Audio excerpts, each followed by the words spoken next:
All right. Hello again, adventurers, and welcome to another exciting episode of Traversing the Veil. Yes, this is one of my homebrewed D&D campaigns set in my weird, messed up homebrew D&D campaign setting, and the players below me are the players that apparently even time away from me was not enough to convince them that it's maybe a bad idea to deal with me in any way, shape, or form. So, yeah, that's always interesting. Only Um, made us miss you more. yeah, sure, we'll go with that.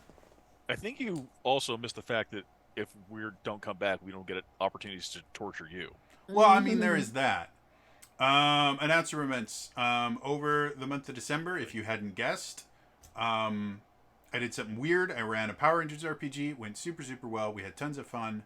The entirety of that little mini campaign is on my YouTube channel, youtube.com/trainerjody, including our session 0.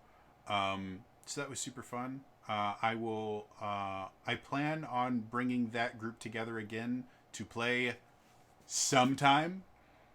No idea when that's going to be, but we all had such a blast doing it that it was Some super, way, super fun. somehow, I'm gonna get revenge on you. Badgers are amazing creatures. I do not understand how you could be upset that your Power Rangers animal was a badger. I'm faux upset. You know this. I come from Wisconsin. Our state animal is the badger.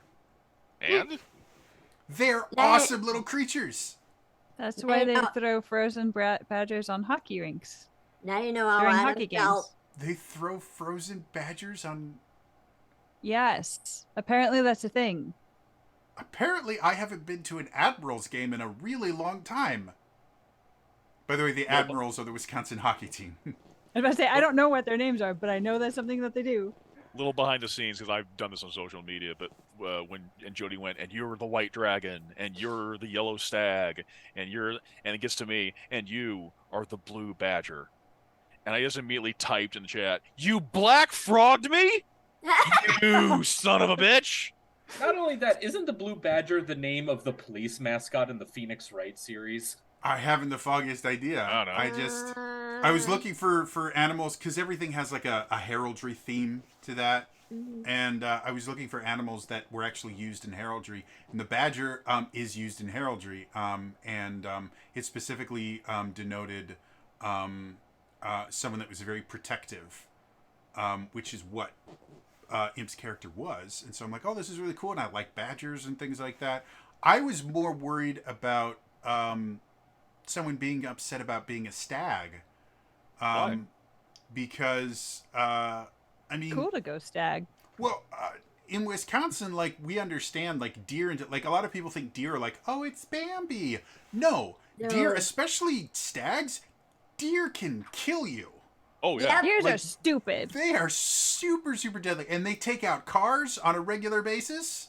Hooves going through a windshield. Animals. Well, like, they're really, like, they're a lot heavier than people realize. And, like, I hit a deer once. I barely dinged it with my car on the way to work. And the deer, after it hit my car, it left some of its fur behind, but it also flicked me off as it finished crossing. Like, the deer did not care at all that my death machine that was, 2 tons going through had just dinged it. It was like, be glad I don't come over there and kick your ass. Like, deer are vicious. There was a thing where this woman came outside and there was a stag around her car, and she tried to scare it off, and the stag got spooked and charged her. And the way that stag deal with enemies is they go down, and all those really cool pointy antlers that they have are really sharp. And she got gored, and she ended up having to get stitches, and I was in the hospital for a few days, despite the fact that the deer did not hit her that hard. Like it was like one kind of tap, and she held on to the antlers so that it wasn't getting too bad, and she still had like stitches and all this stuff, and she was in Wisconsin with her clothing, which will stop bullets in some cases, won't stop a deer. So yes. Anyway, it was a fun thing. I got to create my own Power Rangers team. I did just watch this really random video. I think my fiance's family sent it to us. Anyway, of a moose shedding its antlers. Do you know it sheds them both at the same time? Yeah, I think It I is read that. It's the weirdest thing. Go look up a video. The other thing, like That's all. a lot of people don't realize moose or meese, whatever the plural of moose is, It's moose. are massive. Yep. Like they're Oh yeah. like at the Largest shoulder, they're deer like in the my world. height at the shoulder. They're like 6 or 7 feet tall at the shoulder. They're these Yeah. One of the huge few- things. They're one of the Yeah. few surviving megafauna. When we went to Alaska, there was a moose mom and her two calves crossing the street, and the calves were taller than the car. Oh yeah. They're big. Like when They're Massive. huge. because we learned about like gray wolves are a really big deal in Wisconsin. We have them all over. And so when I was in elementary school, we learned that a wolf pack can take down a moose, and I was thinking Rocky and Bullwinkle. And then we went to one of the one of the museums in Milwaukee, and they had an actual like moose, like a stuffed moose in there for one of the exhibits, and all of us little like 3rd and 4th graders are going, "What the hell is that? Was there a nuclear radiation link?" And you're like, "No, that's a moose." And wolves take that down because we've like. Gray wolves are not massive things. Like, they're still big, but they're Back not up. huge.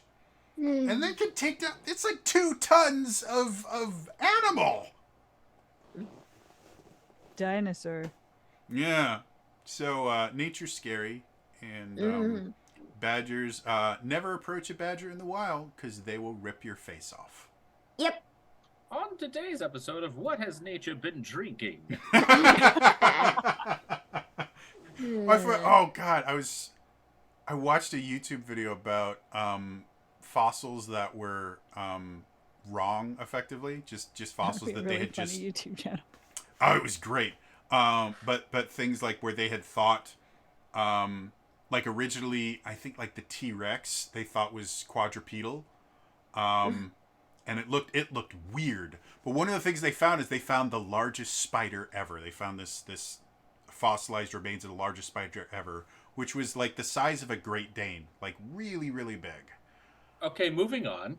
And they found out later that it 100% was not a spider, because spiders can't grow that big. Yeah. Like, biologically, it's just not possible. It was a sea scorpion, and apparently it wasn't the biggest one. And I'm like, Nah. no. Nope, nope, nope, nope, nope. First of all, sea and scorpion don't need to be put together. I was born in Arizona. You would wake up to scorpions in your shoes. Like we were taught. You check your shoes for shake out your scorpions shoes. before you put the. And they were like, well, and that was the other thing you're taught about scorpions is the bigger they are, the safer you generally tend to be. Yeah. Because the ones that will kill you are real small. Yep. Yeah. So, oh man. Yeah, how many of those rum monstrosities were designed by the British? Oh yeah. What was it? Was it in Sword and Shield where Yep. to I shot a dracofish. because it was based on a real thing where some archaeologist in England, early 1900s, had found a couple fossils near each other, and it just went, oh look, they're all the same animal, and created this monstrosity of a prehistoric creature that never existed. And Wasn't it that how took they- like 50 years for them to figure out maybe we got this wrong. Yeah. Isn't that what they did with the Brontosaurus? Wasn't the Brontosaurus like a conglomeration of? Brontosaurus was actually it was just a misclassified Brachiosaurus. So they'd found a Brachiosaurus fossil that was kind of different from the one that they already had, and so they assumed that it was a different creature when it actually wasn't. And now Brontosaurus, they found a new fossil and they named it Brontosaurus. So the Brontosaurus was a lie, and then it wasn't, which is my favorite. Today I learned with Trainer Jody. That's the reason why Brontosaurus is my favorite dinosaur, because when I was growing up, the Brontosaurus I learned about was 100% a lie. And nowadays, when kids learn about Brontosaurus, they learn about a completely different creature. And it is no longer a lie. Just waiting for Pluto to get planet status back, and then... I was about to say, we were lied to about Pluto. yeah, he Actually, just we weren't lied lied about to. They everything. downgraded It's, it. I think haven't they given it back? Because it's not the first time Pluto's lost its planet status, right? No, it's when it was first discovered in... Because Pluto's not that old as far as us being familiar with it. If I You're remember touching correctly. on back her status. Because I think they only officially identified Pluto in like the 30s or 40s. Like it was in the 20th century, I want to say. And then they got a significantly better look at it in the early 2000s and went, wow, you're small. And instead of just calling it the cute planet, they're like, no, you're a dwarf. And that's what we're going to call you. Yeah, apparently Pluto was first discovered February 18th, 1930. So yeah. And ever since, it's been drinking beers and making mythical hammers. Yep. It was just, it was one of those things where Pluto just got a little bit too big for its britches and it kept bragging, yeah, I'm a planet. Chiron? Yeah, you're not a planet. Who's the planet? I'm the planet. So don't you be back talking to me. Oh, yeah, I'm friends with Jupiter. Yeah, Jupiter, me, super good buddies. We're brothers. So don't you be lipping off to me. Asteroid belt. Ooh, there's so many of you. Are you a planet? No. And then the scientific community went, dude, just calm your tits. Like, you're not Revoking your planet status. In You've fact, lost you're your not even a license. planet. You're a dwarf planet. Then there was that And awkward Sailor meeting. Moon fans went, no. I didn't even think about that. Would it really matter if Sailor Pluto was the Sailor Scout from a dwarf planet versus a planet? Like, I don't...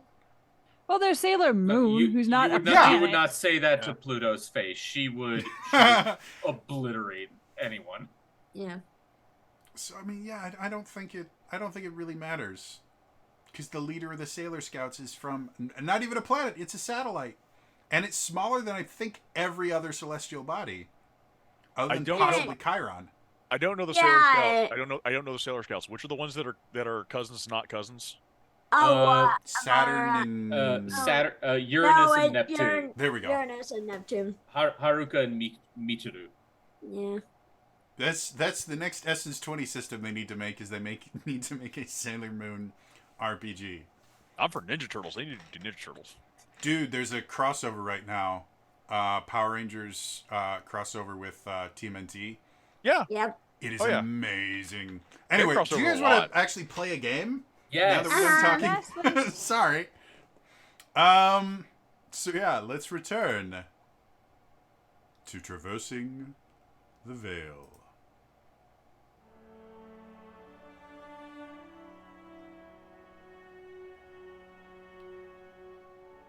Ebbia was a bit of a strange place.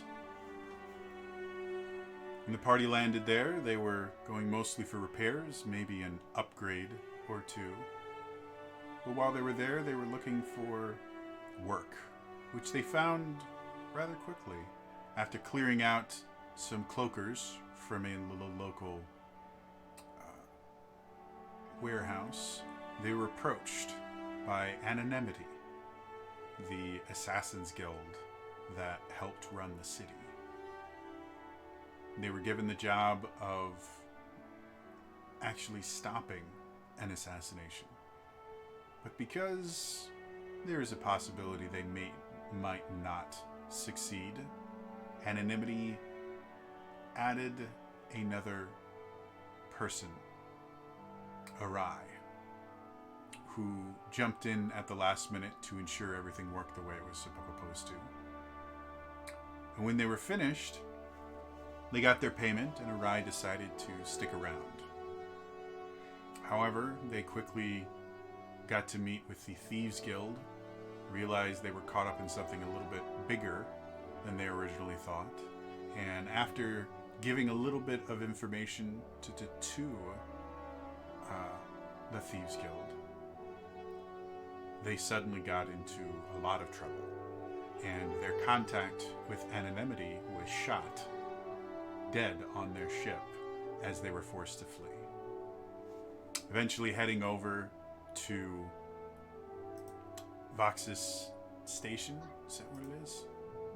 I think it was Vox's Landing. Vox's Landing, there we go. Landing. Actually, eventually going to Vox's Landing, and Arai having met an interesting gentleman who taught her, who expanded her mind, perhaps in ways that she was less than pleased, or he was less than pleased about. They eventually picked up a job to hunt monsters on a recently revealed vanishing isle. And so they have been exploring the isle, meeting some dinosaurs, meeting some crazy monstrosity dog creatures, and currently heading towards a mushroom forest to see what they can find. Purple fuzzy T-Rex to go back to our dinosaur talk. I forgot about that thing. Yes, you guys found a T-Rex. That was fuzzy. Actually, it reminds me of your Sully shirt that you're gonna get, Queen Venus. Everybody loves a fuzzy dinosaur. Mm-hmm. So, because it's been a little bit of time since we've played, Mm-hmm. what has most recently happened? You guys left the dock city that is created on the island, and you saw one of the groups head into the northeastern part of the forest. I think 2 groups. Uh, Because I think one wasn't they all Harangon? Yes. you saw another one, actually, but you didn't I have see notes. where they went. The only group, I believe, is the Harangon that actually went to the northeastern part. There was another group that left well before you guys, that you actually didn't see which direction they went once they left the city. No, we did see 2 groups. One of them we saw head north, and then the other one that we were watching disappeared. Which is what I just said. You saw No. one of them went north, and you saw another group that you don't know where it went. Because it disappeared. Right? I'm not misremembering things, right? You just said one that left before we got there, though. There was one that left before you got there. Okay. Or left before you left the city. But that wasn't the one that disappeared, I don't think. Okay. But yeah, so thus far, in total, I believe you guys have seen, I think, like 4 different groups. No, because I'm sorry. I did see. I was looking at my notes. Mhm. It was the first group was the Harangon, Yep. and then the second group was a dozen. Aarakocra, Goliath, Ladrin. So we had seen them. Mm-hmm. But then they disappeared. You guys don't know where they went, I guess, is what I'm saying. Went to forest in Arch towards Mushroom area, but that was kind of That's the you same area we guys. were going. Yeah. Yeah, that's the path you guys were taking. So anyway, you guys started off kind of in the plains area, slowly started kind of heading north to kind of scoop through the forest. While you're on the plains, you saw a purple T-Rex with a top hat that was dancing and talking about how much he loved you. And you decided to murder him for it. Well, he was chasing 2 other. I don't know. Were they 2 other dinos that he was chasing? Yes, there was a Stegosaurus and a Triceratops, I think. Uh-huh. 2 Stegosaurus. Yeah. Yeah. You guys Your didn't notes, fight Josh. them. You only fought the T-Rex. Yeah. Because that would have been an actual difficult combat encounter. Because the 2 smartest creatures kept going. Yeah, they went, sucks to be you guys. And then, yeah, once you got into the forest, you guys dealt with those weird devil dog things. Well, which actually have names. They're called Bargusts. Yeah, because you said that I had messaged you and you said like, yeah, that's something from your childhood, the little folklore tales your parents used to tell you to scare you. Yeah. I can do it this way. What do we... Sorry, I have no idea what happened. My audio and video both cut out. Probably just internet glitch or a Zoom glitch. Yeah. It happens. Worse things have happened. So, you guys are currently in the forest. If you're looking at the map, you're roughly in kind of this area.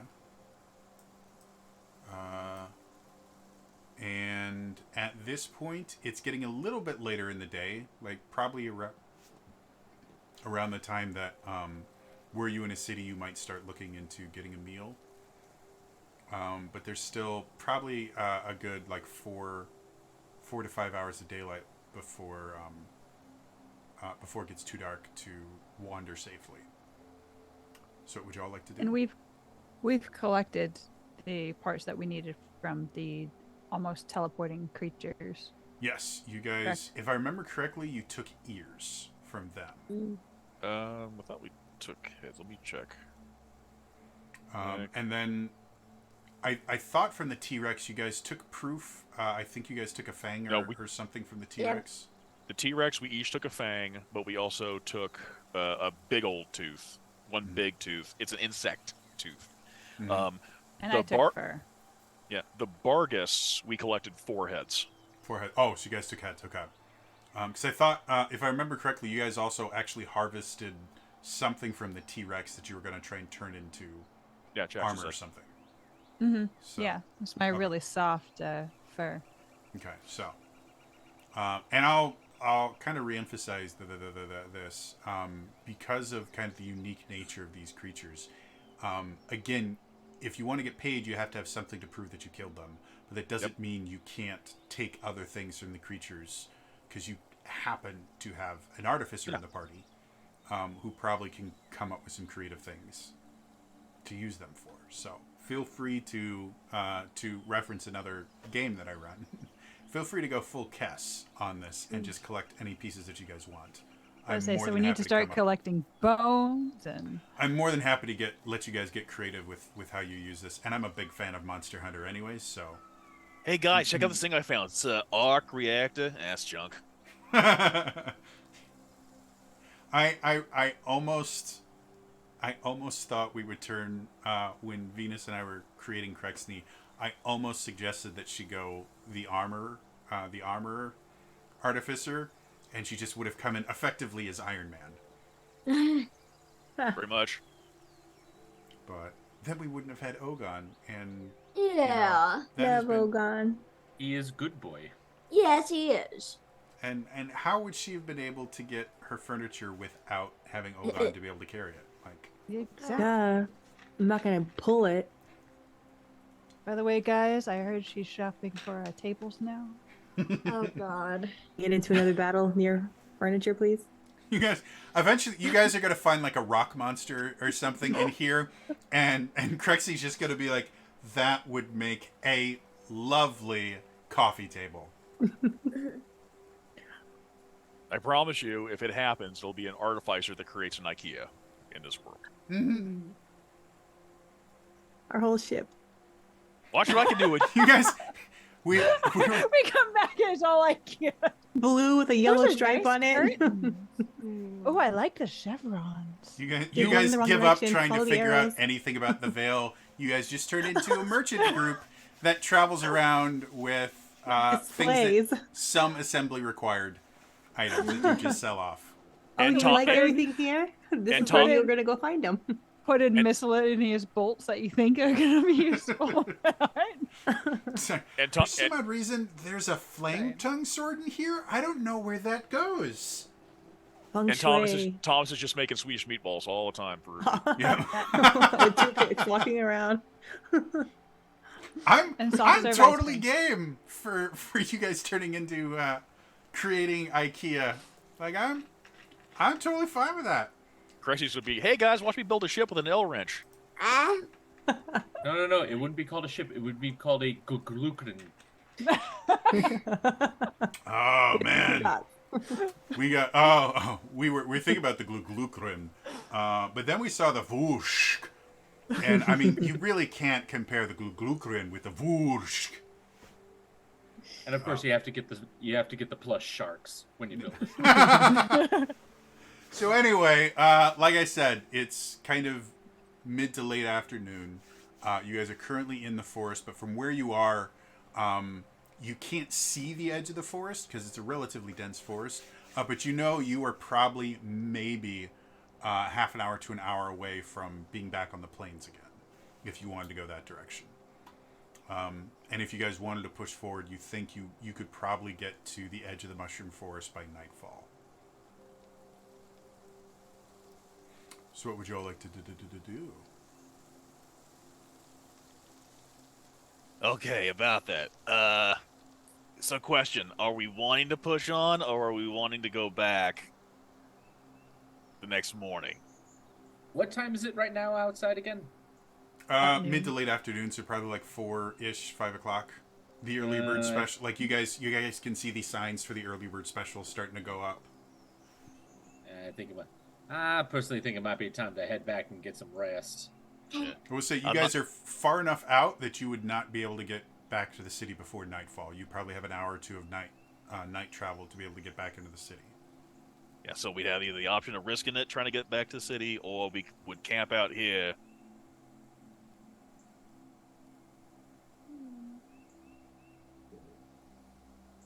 And we would definitely need to keep an eye out. By the way, those things we fought that we got in the bag, one of them got away. Mm-hmm. I didn't think anything of it at the time. My parents used to tell me stories about those things. What kind of stories? Now, this full disclosure, Jody, I don't know how much I remember, but I do remember that said they're called boggasts. Yeah, effectively, they were kind of boogeyman stories. Yeah. So what you would remember would probably be, if you're out too late at night without mommy and daddy, the barghest will get you and take you away. And that was really as far as the stories really went. They were meant to kind of scare children into not going out at night. And the barghest will take your place. And the parents will never know you're missing. Because I remember those things. A couple of those things talked. I don't know if anyone else caught that. Don't remember. It was too long ago. Sorry. I don't remember either. Some of you would have remembered. They did say, they did speak. They did seem to be able to understand language. Okay, that is certainly strangeness of the day. That was the strangest thing today.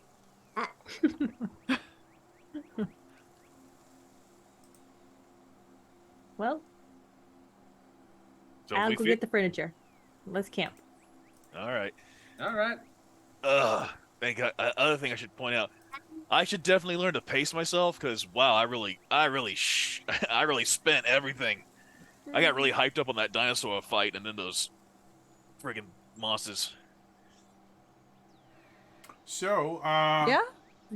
what all would you guys like to do as far as like setting up camp? Again, you're in a pretty heavily wooded area, so.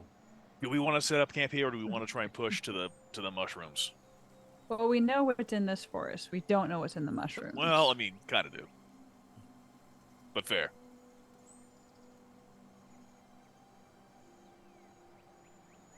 So, what would you all like to do?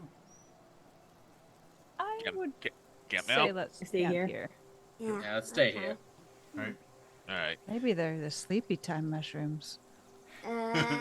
Yes, yes, And right. he would Probably find the them. best thing to do is to He would taste touch the them. random mushrooms. Yeah, Oh, I right. agree. Trader Jody, don't give him no ideas. No, get the DM a gift. Go ahead. I dare you. So, what specifically would you guys like to do as you set up your normal camp? Do you guys want to, make spell wards if any of you have spells like that? Do you want to try and actually set up some sort of barrier defenses? Again, you are surrounded by tons of trees and underbrush and things like that, so be as creative or not creative as you would like. Well, the first thing, everyone else is like setting up camp. Like, okay, I swear I'll help in a minute. And he spends the first hour summoning back Spitwit. Okay. Oh crap! That's right. We lost him. He got murked. Yeah, flatlined. That's And right. he's just like, It doesn't I help wanna that make- Spitwick looks delicious. also didn't. It also didn't help that Spitwit forgot that he has keen senses. Hmm.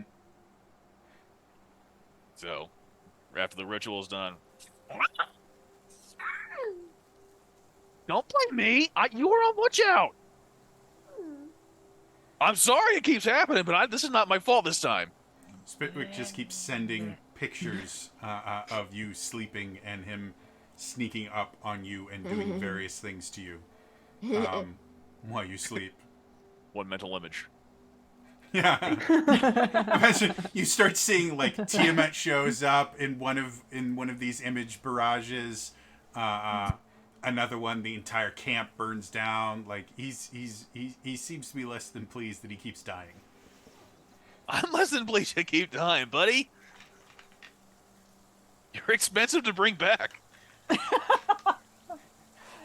the reason You why. just get an image of a middle finger, and Spitwick flies off to a tree and kind of perches. After like looking around and making sure that nothing can sneak up on him, he just kind of perches and turns his butt to you.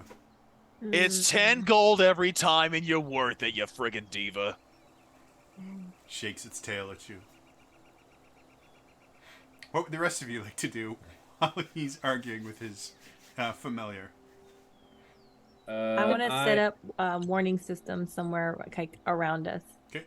What specifically do you want to do as far as a warning system? Because there are magical spells, which I don't think you have any of them. Otherwise, again, you can create. I just need to know what you're trying to do. I want to create something like if like strings on the ground, and if some like close to the ground, so if they step on them, it kind of like shakes and it rustles around our area, so we know Sure. something's in the area. Relatively simple to create trap. Go ahead and make me a tinkering tools check. That'll just be intelligence plus your proficiency bonus. So I'm trying to. Or I watching her goes around and starts collecting spiders. Oh god. You said intelligence and what? Give me 2 seconds. And Well, I hit 20, so I guess it doesn't matter. Yeah. Not 20. You're fine. So kind of going around, you find a bunch of like acorns and various kind of nutshells and stuff like that. And because they are hollow and hard, you have very little problem kind of creating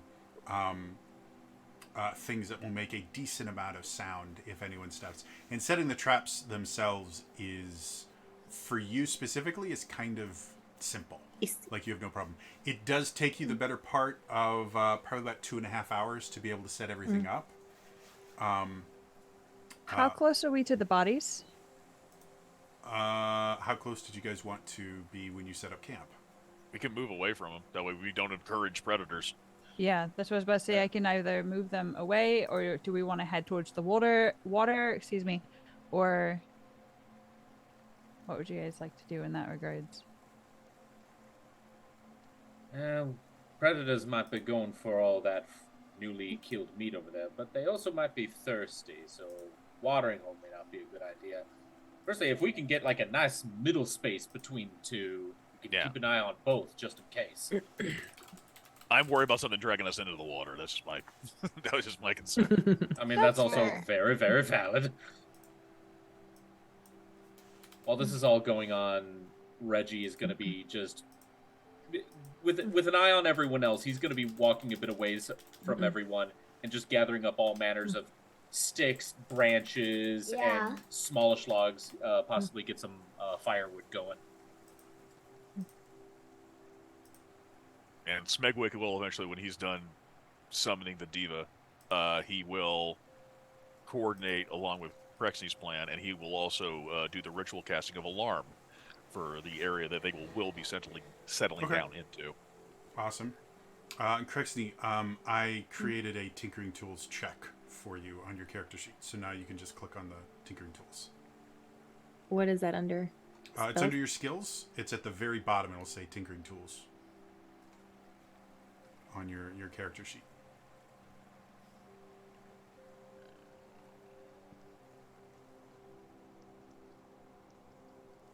Very bottom. So, Smegwick cast alarm. Crexney went and created actual physical alarms. Owie, Reggie, or Arai, do you guys have anything you want to do while you're setting up camp? No one has actually set up the camp yet, so if anyone wants to do Yeah. that. Yeah.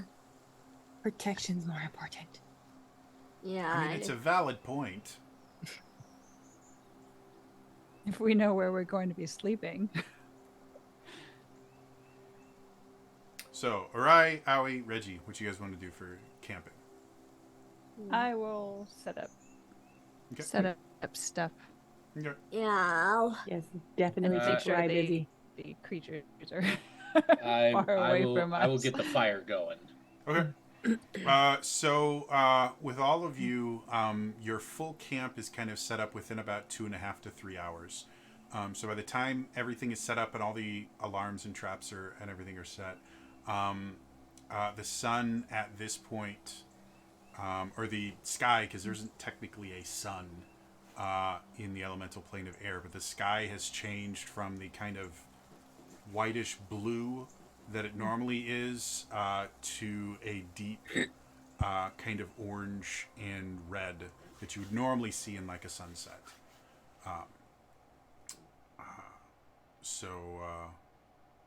Yeah, you guys have rations. Otherwise, if anyone wants to be more adventurous, the Bargist did have meat on their bones. And there's acorns. We can make them taste good. They could talk. They were sentient. No. I'll stick see with a the problem with that. rations. I've eaten things that have talked to me before. A little bit of conversation with dinner never hurt anybody. Okay. Exactly. Okay, you're Conversation camping. before dinner. You're Okay. camping away from us. You're camping over there. You're camping over there. Outside the Wait protection. We may or may not put massive signs that say "Eat this one first." It did not show up on my skills, by the way. I can create one, but it doesn't show up what you created for me. It may be just because I've just recently created it. You might just need to refresh the I got the you. character sheet because I just made it. So Oh, okay. Yeah, rations would probably be a good idea because we don't know what might be attracted to the smell of delicious. Yeah. So we should probably bathe ourselves too. So, yeah, you guys break out the iron rations, effectively, salt pork or jerky kind of stuff, and some, like, hardtack style bread. Theoretically, we also could have had Thomas make us something before we left. We But we could have. didn't. Next time. Yeah. That's true. Thomas's bento boxes. Down. No. You guys just start investing in a lot of saran wrap. Crexney, Oh. then saran wrap. We opened up the box and there's Got it. like a teddy bear and a cat. A little bow on top. There's a little note in each one going, "I'm so proud of you, hugs and kisses." Oh, In a rise, it says, not a pet. Not a pen. Oh, you taught him how to write. He's not a pet! Don't eat Thomas. In any sense. Mm. So anyway, as far as watch is concerned, do you guys want to set up a watch? What do you Yeah. What are you I gonna can do take the first. I can take the first watch. Okay. I'll take the second one. Okay. I'll join the second one. Okay. Oh, buddy. All right, I'll take a third. All right. Oh, you want to take fourth watch then? Yeah. All right. So, as it gets very dark, Very dark. where are you? There we are.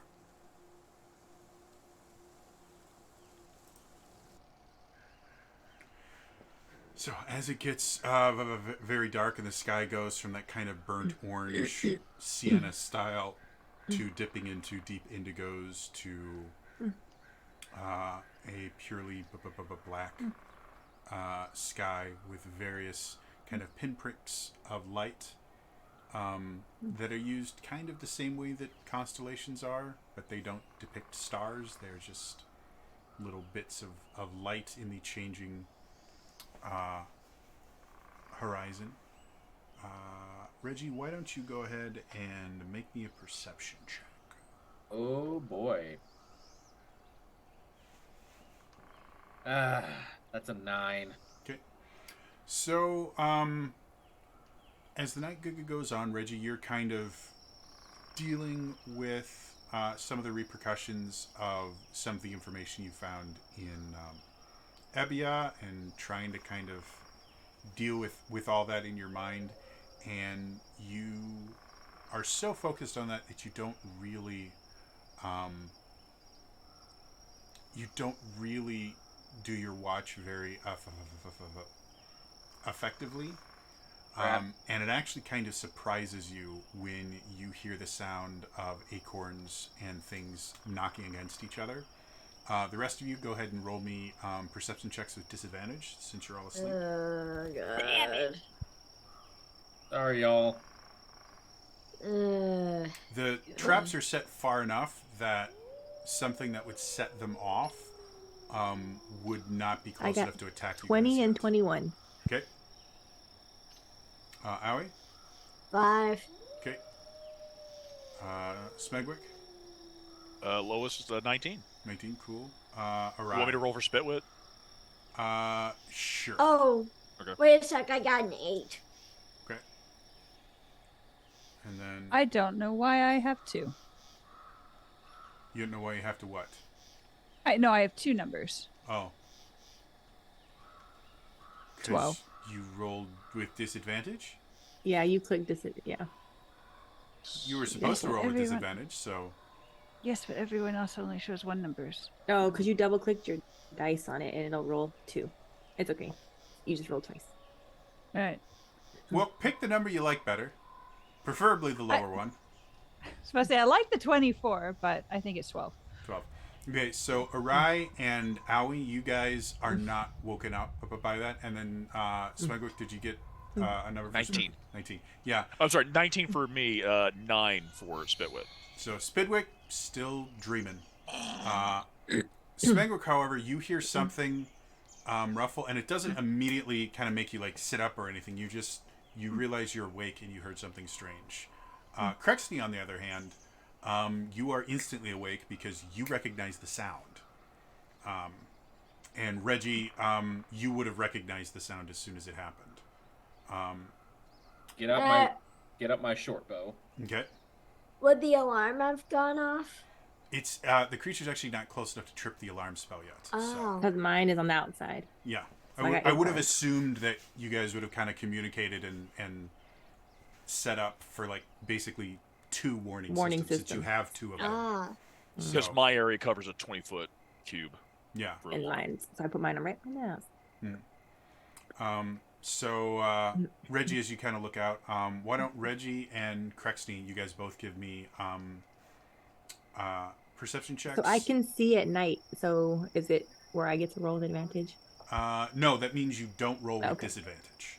Okay. Reggie, do you have dark vision or Perception? No, I don't. no? Okay, so you would make yours with disadvantage because you're looking out into a dark forest. Okay, So you I said roll already rolled perception? One, so here's my Perception, yep. second roll.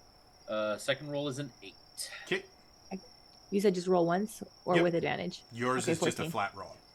14. 14. So between the 2 of you, you guys can see some motion, but the it's far enough outside of the firelight that you can't really see. Smegwick, you haven't come out of your tent yet, which is why I didn't have you roll. Oh, okay. That's what I was going to ask. Because they, as soon as they woke up, the first thing that they would have done is Was look. Smegwick, you can hear both Crexney and Reggie outside. I would assume both of them probably would have like shushed each other or something to look. So you realize that you can kind of feel the tension in the air, but you haven't actually gotten out of your tent yet. So what do you want to do at this particular moment? I am definitely tapping Spitwit, waking up. Like, Well, he was still, Keep going. he's on his branch because he's still mad at you. I can just mentally scream at him. Yep. Wake up, something around. Like, "Ah!" So both Reggie and Crexney, you guys would have heard this kind of strange yelping sound as the fairy dragon or pseudo dragon drops out of the tree and kind of catches itself in midair Aw. before it hits the ground. Hmm.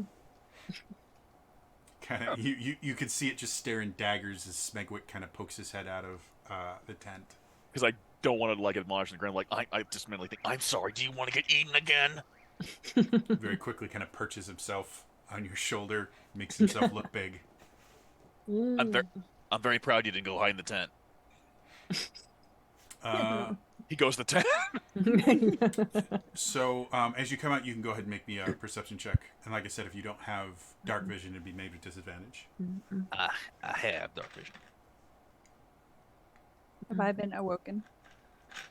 No one has Nope. said they were going to wake you up yet, so no. Rude. Well, I assume this was all happening in the same moment. Yeah, this so is all within 6 seconds, so Yeah. not a Yeah. whole lot of time has passed. My first reaction is not gonna be wake everybody up. It's gonna be save everybody, be the hero. You can do it. No, okay. We believe. By the way, I did Go want to ahead. point out, since we have Mad Spike in chat, on my Twitch recap for the year, the 2 #1 used emotes on my channel were both from Mad Spike. So Aw. Nice. just thought I'd put that out, Mad Spike. You were poisoning my chat. So anyway, so what did you get, Smegwick? Smack got a 12. Okay, so again, looking out, you can see what looks kind of like movement, but it's so far outside the light that's shed by the Kika campfire that it might just be darkness. You can't 100% be certain. But as you guys are sitting there, you again hear, from a different place this time, the sound of acorns kind of knocking against each other. And I'll go ahead and Aoi and Crexney, or not Crexney, Aoi and Arai can go ahead and make another perception check with disadvantage. Alright. 6. Okay, 17. 17. Arai, you wake up. Aoi, you are having a great dream. You're back in school. You just aced your combat magic exam. You're going out for ice cream with friends. It's great. If I can, I'll send Spitwit to go wake up Owie, and Okay. then that way he can silently go. He can silently give him image to like. So at that point, Arai, or Aoi, I mean, you would be forcefully taken away from your pleasant dream to the image of a pseudo dragon kind of looking at you and nudging at you and giving you pictures in your head of it's time to wake up. And taking away your ice cream. Yes. Good morning. Okay. So when both of you guys come out of the tent, go ahead and give me perception checks. And again, no dark vision mean it's disadvantage. Yep. 24. Another 6. Okay. So again, you're still wiping the sleep out of your eyes, Aoi, having a hard time really seeing anything. The light from the fire is incredibly bright to you because you just got up. Arai, you instantly go into kind of hunting mode from living in Vanishing Ruins. You were kind of used to the idea of if you wake up in the middle of the night, something bad is generally happening. So you instantly, like, you have your pike. The first thing you do is kind of check your pike to see if it's warning you of anything, and nothing is happening. And then your next instance is to start looking out. And as you do, you see a pair, probably about 30 or 40 feet outside of the light area. You do see a pair of very large, kind of hulking creatures that seem to be kind of skittering around. And you see kind of the elevation that they're at change a little bit. So you feel that they're probably climbing trees or something out there. But they don't seem to be getting closer. You see them kind of circling around the camp. Like that. but they are very, very large, easily easily head and shoulders above all of you guys. Like a Wow. moose. moose that climb trees. Climbing moose. That's now nightmare fuel. Thank you. It's like drop how- bears, but more dangerous. How many do I see around From about? as far as you saw, it's hard to get a count or anything on them because it's so dark and it's technically outside the range of your dark vision. But you've seen, bare minimum, you've seen 2 separate shapes. Whether or Okay. not that indicates those 2 separate shapes are actually 2 different creatures, or maybe 3 or 4, and you're only seeing 2 at the same time, you don't know. But bare minimum, there are 2 different creatures out there. And they are Okay. actively kind of circling the camp, which is why they keep hitting these traps. Gotcha. Are we hearing the same noises as we did with our last encounter? No. You're the only thing you guys are hearing right now is forest sounds, and the occasional thing of acorns going off. But you're not hearing any. The creatures themselves are making no sound whatsoever. So how far are we all from each other? Well, the alarm spell is a 20-foot radius, so I would assume you guys are all within the same 40-foot area. Basically, a 40-foot in diameter circle. You're somewhere inside there. Right. I meant like if everyone had like moved closer together, or if we all like spread out more in that area. Well, what would you guys like to do? Would you like to shore up defenses? Would you like to spread out, get further away from the fire to hopefully be able to see further? What do you guys want to do? You guys would all be able to see where the limits of the alarm spell is. So I believe, if I remember correctly, the alarm spell, you actually put kind of a silvery thread around the area, right? Well, traditionally the component is a fine silver wire, but since I have an arcane focus, since it doesn't have a cost value, but I do set up the area. So I would imagine he still like sets up a line that still appears. Yeah, when he makes there's a very definitive barrier of where the alarm spell ends. So you guys would all know how far you can go before you would be outside of the alarm. Okay. I'm gonna have Arai find wherever Smegwick is, and hopefully not startle him. Hi. I'm here. I'm awake. I know, but wherever you are, like I don't know how we positioned ourselves. Anyway, going up to Smegwig. Within 20 feet, though. Yeah, you're close enough, but you're not as close as Crexney was. Okay, that was strategic. And just saying, I see 2.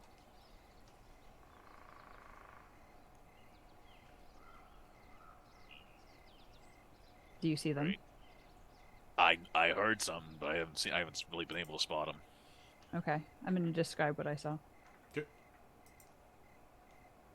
Oh, nightmare fuel. Thank you. You're welcome. Moose climbing trees. Moose climbing trees. I'll tell you the story later. I'll tell you the story later of the were-moose. Oh. As you guys are sitting there, you hear again, and I would assume Crexy was smart enough that the different traps would set off sounds in different directions to have a rough idea of where everything is. So you guys hear from now at this point the opposite side of the camp, you hear another rustling of acorns and other things like that, indicating whatever this is somehow circled around the entire camp. But then Damn, it was fast. a few moments after that, you hear 2 separate things on the first side of camp both go off simultaneously. They're testing the perimeter. Reggie's just keeping his arrow drawn, but he hasn't loosed it yet, and he's just still having it aimed at like the first pair that appeared. Do we strike first? Right now, no one can see any of them. Yeah, not inclined to do that. No, but we know that something's out there. Mm-hmm. The next sound that kicks off, Smegwick's going to send a little message to them. Even if he can't hit them, he's going to go like, "Oh yeah." Let's send out a couple Eldritch blasts. They may go wide. They may go wide, but Okay. Will we be able to see with that? they don't What really they light are? up an area. No. Yeah. If it impacted something, you would be able to see the impact. But as far as like it's not like, you know, a fireball or something where you're gonna light a very large area. Okay. I can roll. You want to roll disadvantage and see if I hit something? I was gonna have you do that once another sound happened. Oh, okay. Yeah. Okay. So as you guys are waiting, another couple minutes pass. No sound. Another couple minutes pass. No sound. Bunch of full wood. And then I would say probably Arai is the only one that would notice this. Arai, you realize that in addition to whatever these creatures are not making a sound, all the ambient sound of the forest life has cut off. Something.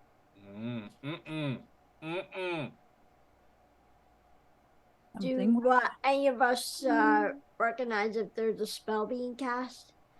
No spell. Like you guys can still hear like the wind through trees and that. It's just all All life is stopped. the birds have stopped making chirping. The insects have kind of stopped buzzing. Oh, that's not creepy. Nope. Climbing moose and no sound. I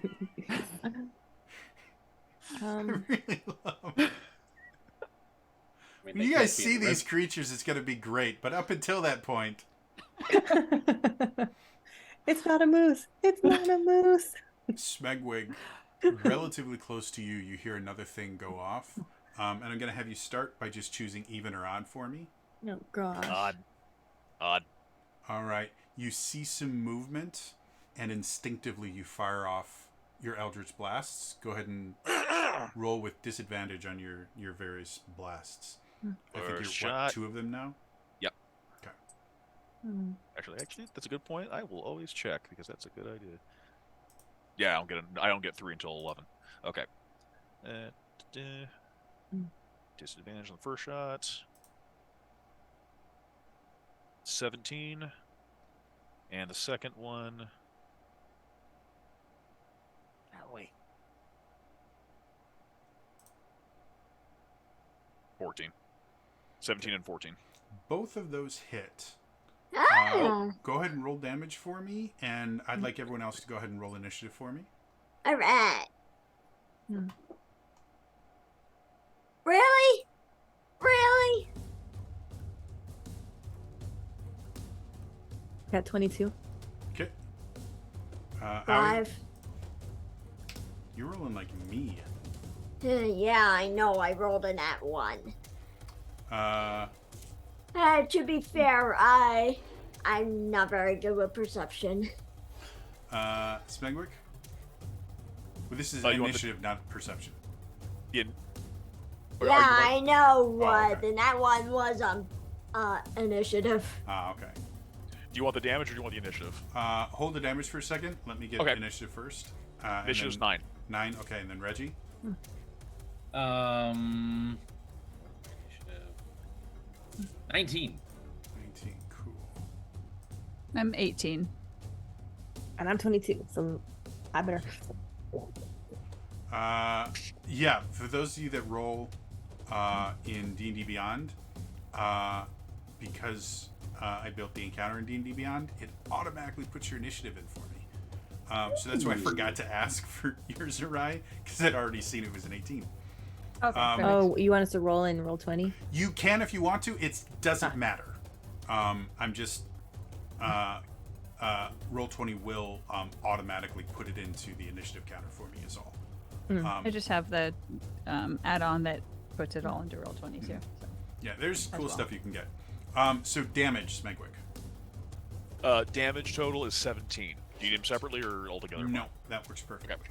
Okay, so as you just kind of extend your hand and these 2 eldritch blasts come out of it, you see This strange ape-like face with huge fangs coming out of it, rushing towards you. And you see one of them goes, "Poof," and another one hits him in the chest. You can see what it hits. In addition to two kind of massive gorilla-like arms, you can see another pair of arms underneath it. Oh shit, Giralons. And it's running towards you from another direction. The rest of you can see another one of these creatures is running towards you. And then from the north, I'll say Arai, because in my mind you're in the north. You see this massive kind of this massive shape moving through the forest, and you watch as trees fall in front of it. And compared to the two weird, like, four-armed apes, this is an entire size class larger than them. It is the largest ape you have ever seen in your life. Easily 15 to 20 feet tall, coming directly towards you guys. So that being said, Krexney, what do you want to do? Yep. Am I close to the fire? Do you want to be close to the fire? Yep. Sure. Can I put the arrow for my crossbow in the fire and light them up so we can see them if they try to run out? Ooh. Nice. So the only issue I have with that is your crossbow doesn't use arrows because of that it's magic, enchantment. huh? If I shoot it through the fire, quote unquote. There's no Nope. kind of mass that would do it, and once the arrow sticks in them, the arrow vanishes. I would say you probably have bolts. So if you want to load an actual bolt into bolt. it, you can. Okay. I'll say.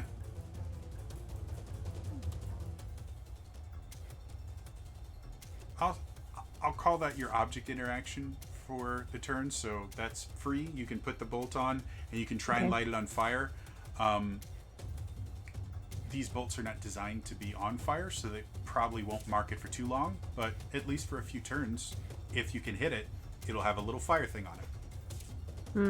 I just want them to run out into the dark and then we can't see them again. Makes perfect sense. Again, Okay, I'm gonna try. A few rounds is a fair amount of Yeah. time. Okay, So, I'm gonna Do try you want to with hit my one of the crossbow. 6-armed things, or do you want to go for the giant ape?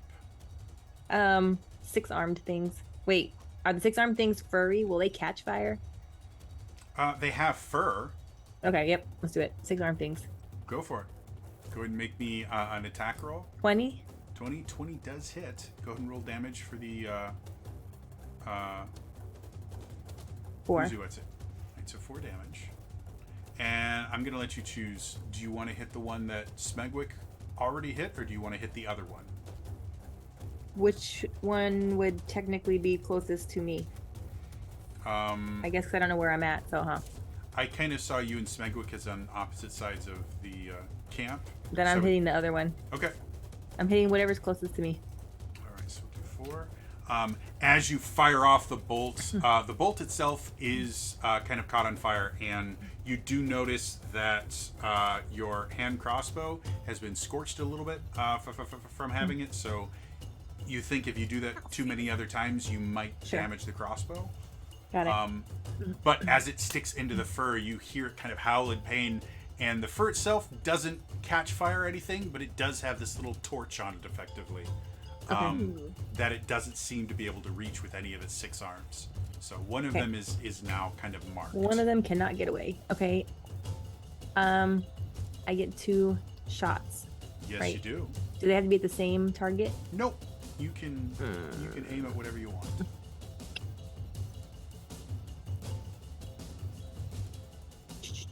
Okay, nope. I'm just gonna go after the same one with my longsword. I will say it's a little bit too far out for you to get to Okay, your nope. longsword. And crossbow again. No fire. Crossbow. Okay, go for it. 21. 21 definitely hits. Go ahead and roll damage again. 5. All right. And then, as a reminder, the crossbow expertise feat you took allows you to make another shot as a bonus action with your crossbow. So if you want to attack, So I one can more have time, 3? You can. Yep, Well, yes, I will. 21. definitely hits. There are numbers below 20. that you can roll. Like No, they no, No, I exist. rolled them. No. I rolled. Everyone else is doing a great job with that. I'll stick in the okay side. Because the last time I got lawn furniture, I'm okay with that. What was the damage again? 3. So cool. 5, 4. No, wait, I don't remember. I've put them each in individually, so. Oh, I'll 4, read you that 5, in a and 3. So, 3, 4, 5. yeah, you fire your first shot, and now the creature has this little kind of flaming thing on it. You fire 2 more bolts, so you see it kind of hit in there and then vanish. So it has these little holes that are just barely kind of leaking blood and turning. Its kind of strange purplish white fur is now being tinged with kind of this weird yellowish tinge because the blood itself has kind of a marigold color to it as it leaks out. Anything else you want to do? All right. To turn. They're bleeding Sunny Nope. D. I'm just going Oh. to stand in defense mode. All right. It's better than purple stuff. Smell that. True. The one that is closest to Smegwick is going to run forward. And he actually has enough speed to get to you. So it comes forward. The first thing it does, it tries to kind of just Grapple you. no, it tries to bite you. No. It gets an 8 to the bite. Damn. I'm assuming that misses you, Spectre.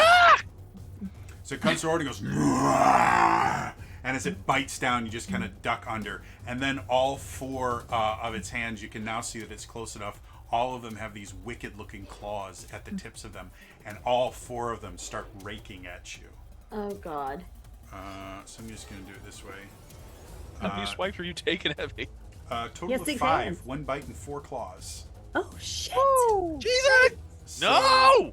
16 is the first attack. Smegwick. I'm gonna have a shield. That's my AC. Okay. Second one is an 11. Third one is a 16. And fourth one is an 8. So as it comes forward, it takes a bite at you, and you kind of duck under it. And then you can see the claws coming down, and you see it coming almost right where your eye is. And you instinctively reach your hand up, and you watch as this barrier of entry deflects it. You watch as 4 more attacks just scrape against this barrier as it kind of steps back and goes, ah! Dang. Accidentally stabs himself while doing that. Yeah. He's just every time. Smegwick is going, help, help, help, help, help, help, help, help. And Uriah's next to him just You watching. can dodge a wrench. You can dodge a ball. You're, like at in this Sonic. point, your spear isn't even singing anymore. Your spear is watching as well. Yeah. Or your pike. It You're has both its just own kind of watching. popcorn. That ends its turn. Reggie, what do you want to do? Okay, so I have an idea that can hopefully help us out, or at the least make things a little bit easier. Mhm. The biggest Girolon out of this entire group that's attacking us.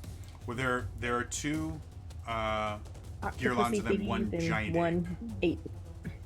Okay, the giant ape specifically.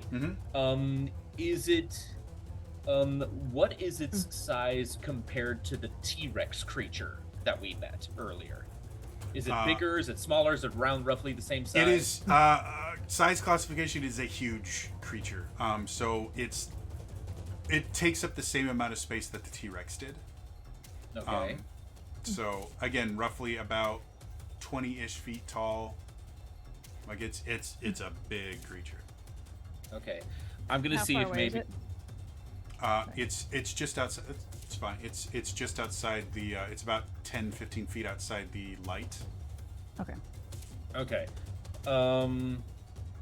Because I can do this because it would just be a sound. I am gonna try and use my minor illusion to mimic the roar of the T-Rex, as well as the sound of its footsteps coming closer to our area. Just the sounds, nothing else. Could I do that? I will say you can do either the roar or the footsteps because minor illusion can't do multiple sounds at the same time. Oh. not with a single casting of a cantrip. Gotcha. Okay, then If this was a I'm leveled gonna- spell, I might let you do something a little bit more, but minor illusion is a cantrip. So I would say no, you're a little bit more limited. You can roar or make the sound of the stomping, but both together would be a little bit more than I'll let the illusion do. Okay, I'm gonna replicate the roar, Okay. and I'm gonna make it sound like it's just at the edge of the forest. Okay. And that is one action. As far as which creature you want to target with it, did you want it to be the ape? Did you want it to be one of the Girolons? It has to be a target. The sound just they couldn't. Well, all three of them. where do you want it to be closest to? I guess is what I'm asking. Because if you're gonna make the sound come from a specific spot, I just need to know what spot you're making it come from. So is it gonna be closest to the ape or the Girolons? Because you've literally been surrounded by these. Well, So- I guess it kind of depends on. Let's see. If we're in the forest right now, then I would think it would be whichever of those three creatures is the most southwards of us, because Okay. the open field is south of us and we're in the forest. Okay, sure. Then the Girolon that isn't attacking Smegwick, go ahead and make me a spell attack roll to just see how convincing you are. Oh, a spell attack roll. I've actually never done one of those before. Anytime you attack with a spell, you make a spell attack roll. All right. It's trying to just find that. for you. You're a bard, right? So it's charisma, d20 plus charisma plus proficiency bonus. If you click on Okay. spells, it'll tell you. I know. I'm in spells. I'm just trying to find it. Right up- Literally put any our spell with an people attack in the- roll, you can roll that. in a circle. Sorry, what did you say, Grixie? Put our people like kind of in an area on the map so that we can see who's left and right. Sure. If you guys want to do that, I will. It just helps me kind of see where I'm No, at. I understand completely. So It this doesn't is have to your be where fire. we're at. Just Okay, so for this, it was a d20 plus charisma plus proficiency. Yes. Like I Okay, so said, that would. It's literally any spell you have with an attack roll. It's the same thing. Okay, so that would be a d20 plus 8. That is a 22. 22. Jeez. All right. So Actually, no, wait, no. It didn't add the proficiency. That would be 26. okay. the T-Rex is its friend. It thinks it's helping. you hear it kind of turn to the T-Rex and go, "Buddy!" No, you see. Again, this particular Girolon is still just barely outside the range of the fire, so you can't see it super clearly. But you do hear kind of an answering, challenging roar from the Girolon, and it seems like it's not moving towards you guys anymore. So that was your action. Anything else you want to do with your turn? I am going to give because I feel like we need to get some heavy hitters going on this, and this is gonna be my last one, so hopefully it will count. I'm gonna use, because I've yet to do a long rest, I'm gonna use my final bardic inspiration, and I'm gonna give it to Smegwick. All right. Cool. D8, cool, thank you. And So, that's it for my turn. Arai, you are up next, and you have just heard the call of a T-Rex from the south. Well, fun. By the Now way, we have another one. If anyone wants to look at the map, I have made a little circle so you guys can kind of put where your characters are if you want to in there. Just so you have something visual to see. That being said, Arai, there's a giant ape that seems to be coming relatively closer to you, and then Isn't that working? All right. I'm going to smile at the incoming ape and start to rage. okay. Ooh. And I'm going to charge it and attack it with my javelin. Or now I said javelin. Pike. Pike, cool. My pokey stick. My pokey stick. What's your the glowy speed pokey again? stick. 40 feet. Perfect. I will say, going that far out, you will be outside the radius of light from the campfire. You have dark vision? I do. So that being said, go ahead and make your attack rolls. As you get closer to it, you start seeing like this massive Kong-style ape. And as you get close to it, it looks pissed. But your dark vision lets you see it pretty well. So Hi, good morning. Oh, hi. 17. definitely hits. And if you want to make your second attack too, you can do that as well. Yep. Okay. And 24. That one misses, unfortunately. You roll. Oh, man. Yeah, both of them hit. Go ahead and give me damage. Cool. So 6 and 13. So 19. So 19. My math is right. Yep. So as you come forward, and you can feel kind of the cold rage starting to turn your blood itself cold. You become very kind of focused and methodical as you're running forward. Compared to like your normal barbarian, just like full-on berserker rage, as you run forward, things become more focused. Your steps become more and more set, stepping exactly where you want to. As you pull your pike out, you kind of spin it absent-mindedly, and as you come forward, just very smoothly, one in, the creature swings a fist at you, and you just kind of dodge under it, pull it out, strike it in again. The creature howls in pain, takes both of its hands and slams it down. You pull it out and just kind of step back. You feel the wind pass by you. You kind of jump off the ground slightly as the ground beneath you just quakes and shakes, and then just land very calm and cool with yourself, very focused on it. Flipped my hair. Actually, I did forget to add my rage damage in, so that's 6 on both of those, or for each. So it should have been 9 and 16, so it's 25 total. So, how much is your rage damage plus 3? It's 3. Okay, so, So it should have been 9 and 16. So of just a total 25. of 6 more damage. Yes. Cool, I can do that. If you forget to add damage And then like I that, flip my then, hair.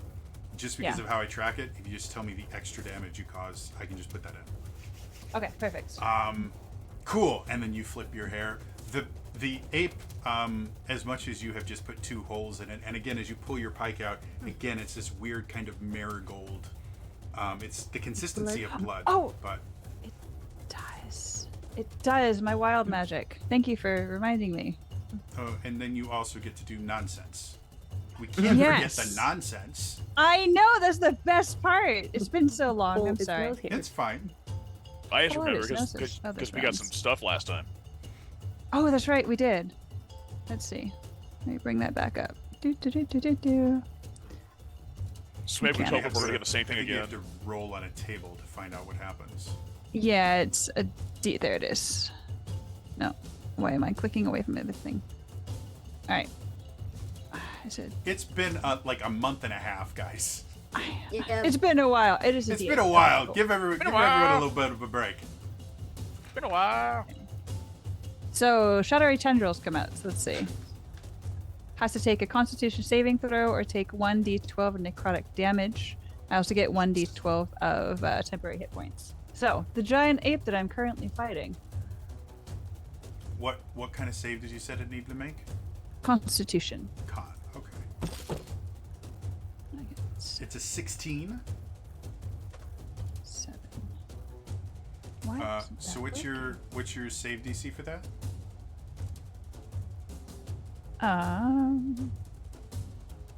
Where? I'm gonna guess because I don't have your character sheet pulled up, but I'm assuming it's gonna be strength plus proficiency. So 8 plus strength proficiency. If you give me a second, I'll tell you exactly what it is. Features and traits: rage, attack, primal pack, magic awareness, wild surge. DC equals 15. Okay. So, your it does make it save, so I don't know what happens when it makes it save. What's it say when it makes it save? Does it not Does take the not damage? get Or does another it take half proficiency. It does not take damage. Okay. And then does this create an area until the end of the encounter? It does. Yep. Okay. So every time he has to take, make a con save. So my question to you is, you can rage at any point running up to this creature. Did you want to wait to rage until you're like right on top of it? Did you want to kind of rage so that it's at the very edge of this area? Where do you want to place the rage? Let's see. Well, it's just targets a creature that's within 30 feet of me. So it's not like an area. It's whatever is within that 30 feet of me. Oh, okay. So it doesn't. Yeah. It doesn't persist. It's not a persistent area. Correct. Okay. Yeah. It's just from myself. Cool. All right. Then anything else you want to do with your turn? Nope. Cool. Then that's going to end your turn. Smedwick, you have a buddy. And he's getting a little bit handsy. Beep. I do not have a lot of options right now. I need this thing's in my face. You may want to consider maybe some de-escalation. Maybe kind of sit him down and go, hey, boundaries. Okay, buddy. Shield spell is a boundary. Boundary that you shouldn't be trying to cross. Personal I bubble, tried to please. scare them away. Well, and because the It's creature funny you you scared say has that. not had I their... remember conversations like that. It's funny you say that, because Smegwick's like, he's having a little bit of a flashback, and he's kind of just like, and he's going to use Fey Presence, Okay. and so, at least for a turn, this thing needs to make a Wisdom saving throw DC 17, or become frightened until the end of my next turn. So, Girlan's very well known for having very high wisdom scores. Well, I rolled a 17. Not this one. So it's a grand total of 18. He goes, Frig, and he's going to use... So Smegrick kind of yells at him, and the creature just like... So he's like, ah! And he goes, bah! Seems like it's not as afraid of you as you would like it to be. Nope. I'm going to use Nimble Escape, and I'm going to go to the other side of where Ogun is. Okay? It's like, find the large metal cat. No! And gonna... As you run away, Nimble Escape is effectively disengaged, right? Disengage. Yeah. So as you run away, it like half-heartedly tries to take a swipe at you. You don't even notice it. He screams. It's like, no! I don't like He's- this game anymore. Smegwick is dealing with some, like, he's got some genuine panic in his eyes. He's kind of in two different spots places right I now. don't in his like mind. it here. Anything else you want to do with your turn? I think I've used everything. Okay, cool. Owie, what you want to do? Hey, finally. Panic is a free action. Let's see. I'm going to use Eldritch Blast on the marked creature. Cool. Go ahead and take some shots. So you guys watch as Owie kind of pulls her rapier out. She points it. And you can see this little kind of bolt at the front of it start forming as she fires off two of them. Oh, that's pretty good. 23. 23 definitely hits. You can go ahead and make the other attack as well. And just Okay. give me the damage altogether. Not as good. 15. 15 still hits because these are large creatures that Ah. aren't wearing armor. Alright. So go ahead and give me the damage of both of those. Alright. Yeah, it's a nice start for my new dice.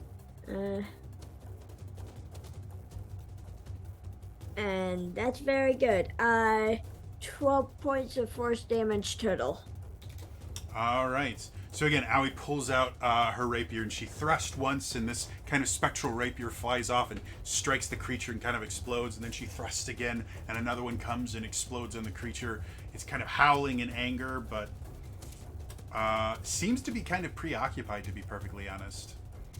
Anything else you want to do with your turn? No. Okay.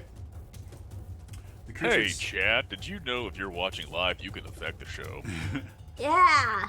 The creature itself, because nobody is next to it, it's going to circle around And it can use its bonus action to move up to its speed towards a hostile creature. So it's actually going to move away from the fire and basically circle around to the top where Arai is fighting the giant ape. And it's going to try and nom on Arai because it can't actually get closer to the rest of you right now because it's afraid. So the first thing it does is it tries to nom on you with a nat 20. Oh. I'm glad you're raging. Right? So, I'll be Glad right you're back. raged. oh, don't worry, it does a ton of damage with a crit.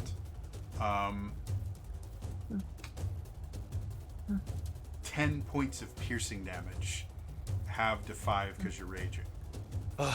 So as it bites on you, you see this creature just kind of run towards you going, ah, and it keeps kind of looking behind itself, and eventually kind of right as it gets to you, it sees you and just tries to clomp on you and just cramps onto your shoulder and then tries to tear a little bit of flesh away, but you have really strong kind of thick shoulders and it doesn't do much other than give you some scratches. And then it turns around and just tries 4 claw attacks against you.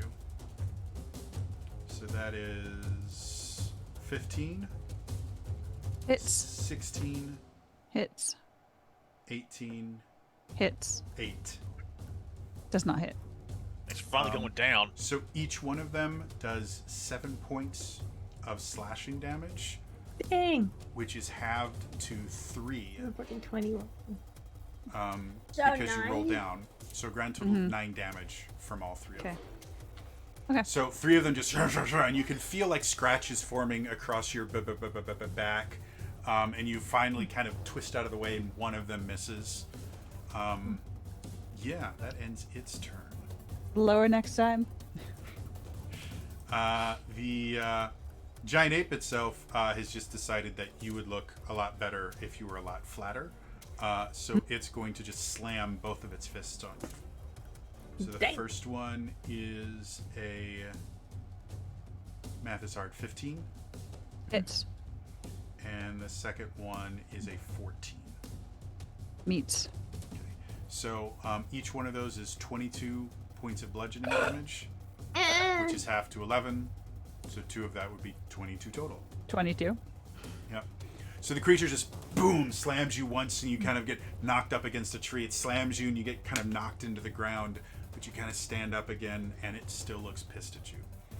Anything else you want to do? Or no, that's the end of its It's turn. your turn. Yep. Craxney, It's me. the one that you shot has kind of circled around because it seemed very much afraid of wherever that Tyrannosaurus came from. And it is now up next to Arai. The good part about that is now the giant ape is lit because you marked the creature and it ran up to the giant ape. So now you can all see the giant ape in all of its glory. Oh, fun. So exciting. So what's near me now? There's really not a whole lot near you. The one that was fighting Smegwick is on the opposite side of the camp. And then the 2 that are dealing with Arai are to the north of the camp, just outside the fire light range. All right. Well, I guess I'm lomboing it because I don't think I'm close enough to anything. You can, because your crossbow has range, like the furthest away is about 45, 50 feet.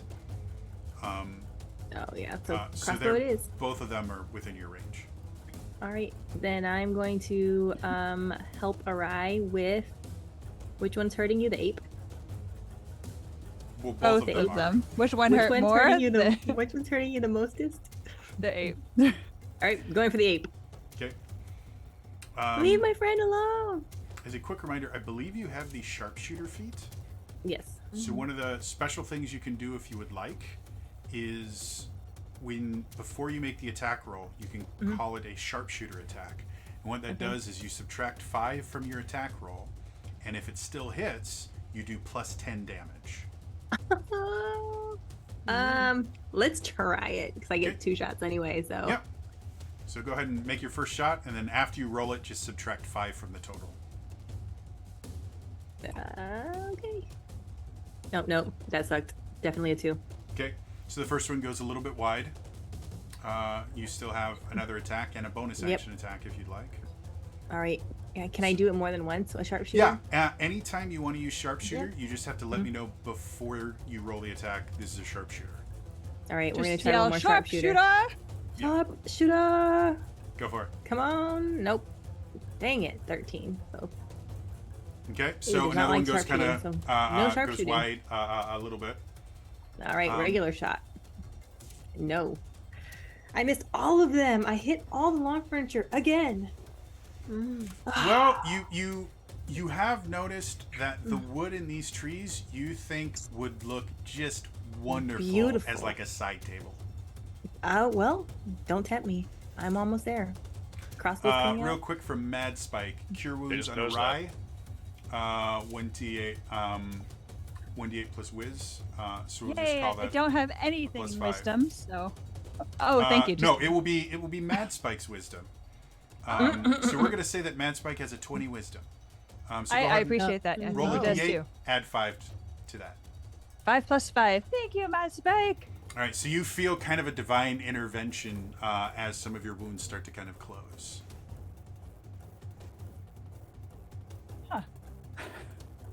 Magic. Thank you. So Your wild magic's just getting weirder. I was looking around. Thank you.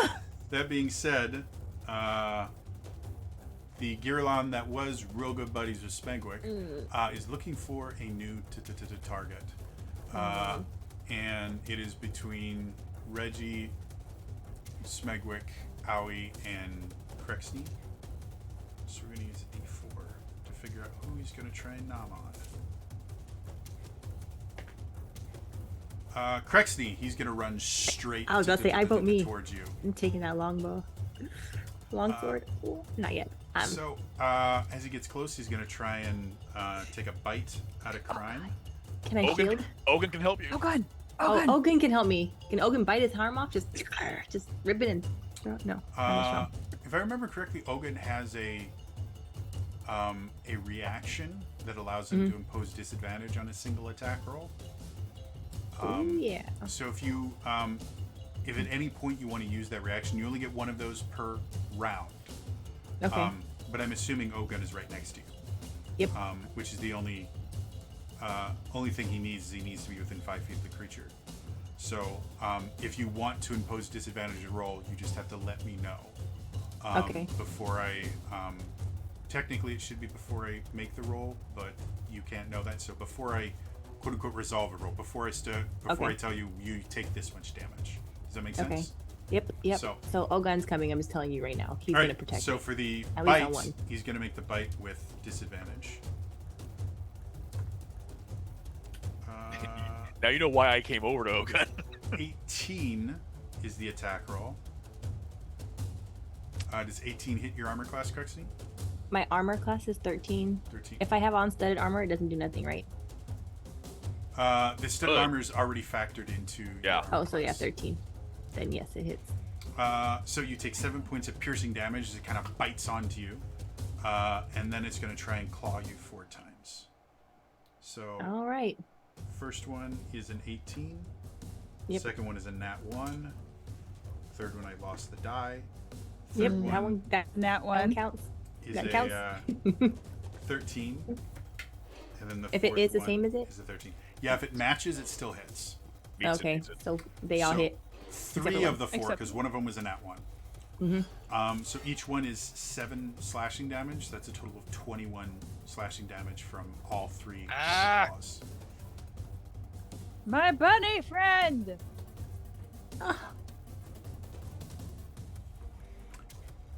And that is going to end its turn.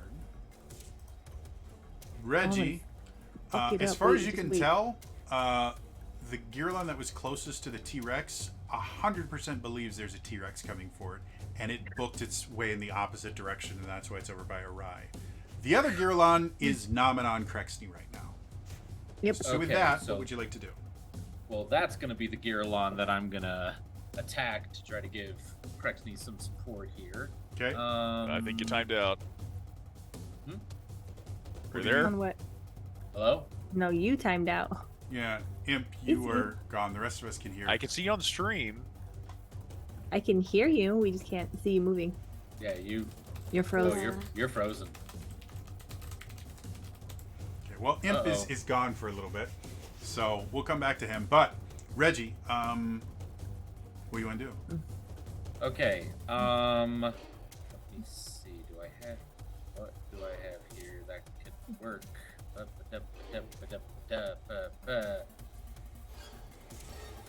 Are you there? Zoom crashed Yep. apparently. Yep. Now you're in a new spot. Yeah, I didn't. Internet's fine and everything else. For some reason, Zoom decided it didn't like me. Don't worry, it decided it didn't like me either. Just move some All stuff right. around to fix things. Cool. Yeah, everything else So is fine. what are you doing again, Reggie? I'm sorry. Well, I'm going over my options here. Okay. Just kind of reconfirm. Smegwick, you got attacked. Did you receive any damage? Actually, no, because I used my shield. And if it wasn't for my one spell level I had left, I would have taken a big old bite. Okay, so you're fine. Cruxony, did you receive any damage? Mm-hmm. Physically, Yeah, I'm fine all so of it. far. Okay. No, I think Arai has oh no, she's got healed. Never mind. Okay. So did you just now. Ignore Rye. I was not Me? just nommed on seriously. Chat. Oh wait, I don't see it. I'm not in it. Twitch chat. I'm not in it. Yeah, I'm just I'll trying to keep... deal with that in a second. Yeah. Right I'm- now, I'm it, just it trying to doesn't keep- affect Reggie, so I will deal Yeah. with it after Reggie's turn. I'm just trying to keep things straight here because a lot of things are happening. Because I got cure wounds, I can heal someone right now. So if anyone needs healing, so like Cruxony, you're okay. Spikewick, No. you're okay. I don't think Crexney's okay. Crexney is not okay. Crunchy Okay, got Cruxy's- messed up. Well, real quick, Crexney, Okay, Cruxony's got mixed up. from Mad Spike, you get a Q wounds, so roll a D8, add 5 to it. You get that many hit points back. Yay. Thank you. A D8 plus what? D8 plus 5. 5. Oh, I got Five is- 10. Yeah. Thank you. Okay. So, that You're the being best. said, Reggie, what I'm would you like alive. to do? Cruxony, with that 10, are you back at? I'm at compl- 57 out of 75. Okay, I'm gonna give you a first level cure wounds just to give you a little bit of an extra boost. And you get you get another 10 hit points back. Nice. I'm about to mess this monster up. Just wait. So there's that. Let's see. Do I have anything I can use as my bonus Thank you, good sir. action? I feel alive. I can't use Mantle of Inspiration because I used up all my bardic inspirations. So, you've used your action to cast Cure Wounds. You have a bonus action, and you used probably about 15 feet of movement to get to Crexney. Right, I'm done. Okay. At least with movement. Okay.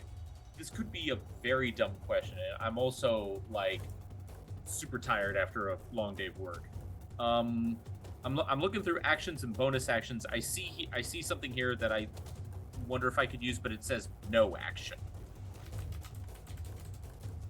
What specific thing did you want to use?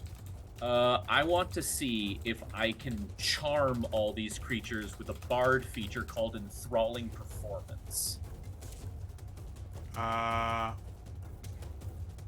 Hold, please, because I don't. Oh, believe- wait, actually, never mind. I can't do it. Let's say I'm relatively certain that's an action. It wouldn't have worked either way because I would need to have done like a performance check first. And then if I was able to catch their attention, then I can use Enthralling Performance. So that wouldn't have worked either way. Yeah, and you have to also have them watch and listen to you perform for a minute, which is 10 rounds. Once per short rest, you can choose 4 creatures that watched and listened to you perform for 1 minute. Which I have not done, so Nope. it wouldn't have worked. So next time, play by the campfire.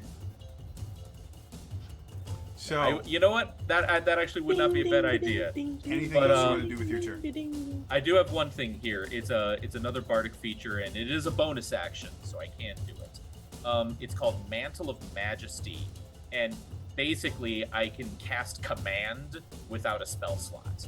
So now that one lit up Gearlon is over at the giant ape, and now we can see them, I'm going to try and cast Mantle of Majesty on the giant ape. Okay. So the command it- spell, you give them a 1-word command, and they get to make a save against it. So Okay. what is your one word you're going to tell the Giralon? Well, not No. at the Giralon, at the giant ape. Oh, at the giant ape. Sorry. What's the one word you're going to tell the giant ape? I point at the Giralon and I say, attack. Okay. Interesting enough. And what's the save again?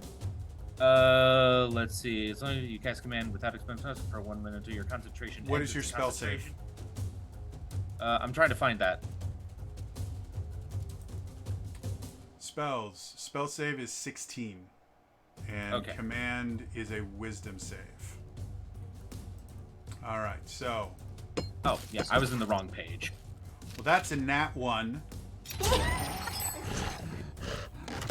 For those of you wondering why my computer just growled at you, I still have the mimic dice on. So when I Oh. roll a nat I 1, didn't it hear turns it. into a mimic. I didn't- You guys won't. The audience will because they hear everything Ah. I hear. All right. So that's the end of your turn? Now it's the end of my turn. Basically, he just does like the whole Professor X, like, attack. Awesome. Arai. You Okay. are up. So, since he's now under the command spell, if I attack him, is that going to break the spell? No. Okay, good, because he's about to get stabbed again. Yeah. Technically, Okay. I believe command... I don't even think command is a concentration. No. Command just lasts a round. So Okay. as long as he fails it for a round, he will do what he was told to, and then he's fine. Okay, cool. So 23 23 definitely hits. or 8. And you're attacking the ape, right? This is with the rage. Yes. And a 16. Also hits. Okay. For 13. 13. Definitely. This is over your rage bonus. This is cool. Yeah. Very cool. Yeah, it's part of the add-on. You can select it Oh, when nice. you're raging to show the rage damage. 'Cause I Anything else you forget. want to do with your turn? You still have a bonus action if there's any weird stuff you want to do with that. I need more weird stuff to do. The only bonus action I can think of right now that you can do is you can face step. That's yeah, and I was debating face stepping to the other side because then he would have to roll for burn damage. No, he would take fire damage. Mm-hmm. I forgot your face step is nothing you do is normal. And no. Yeah, you know what? Well, hold on. So the Gorlon is behind me, correct? They're beside you 'Cause he took- effectively. They're Okay. like if the ape is here, the Gorlon Uh-huh. is there. Okay. It literally had to circle around because due to fear it can't actually move south at all. Okay, perfect. Then yeah, I'm going to face step to the other side of it, Okay. and it's going to take it's going to take some burn damage. Okay. Let's see where. Is Yep, it takes 4 fire damage. is it do they take damage from where you start or where you finish? The reason I ask is if it's from where you start, the other Giralon will take the damage too.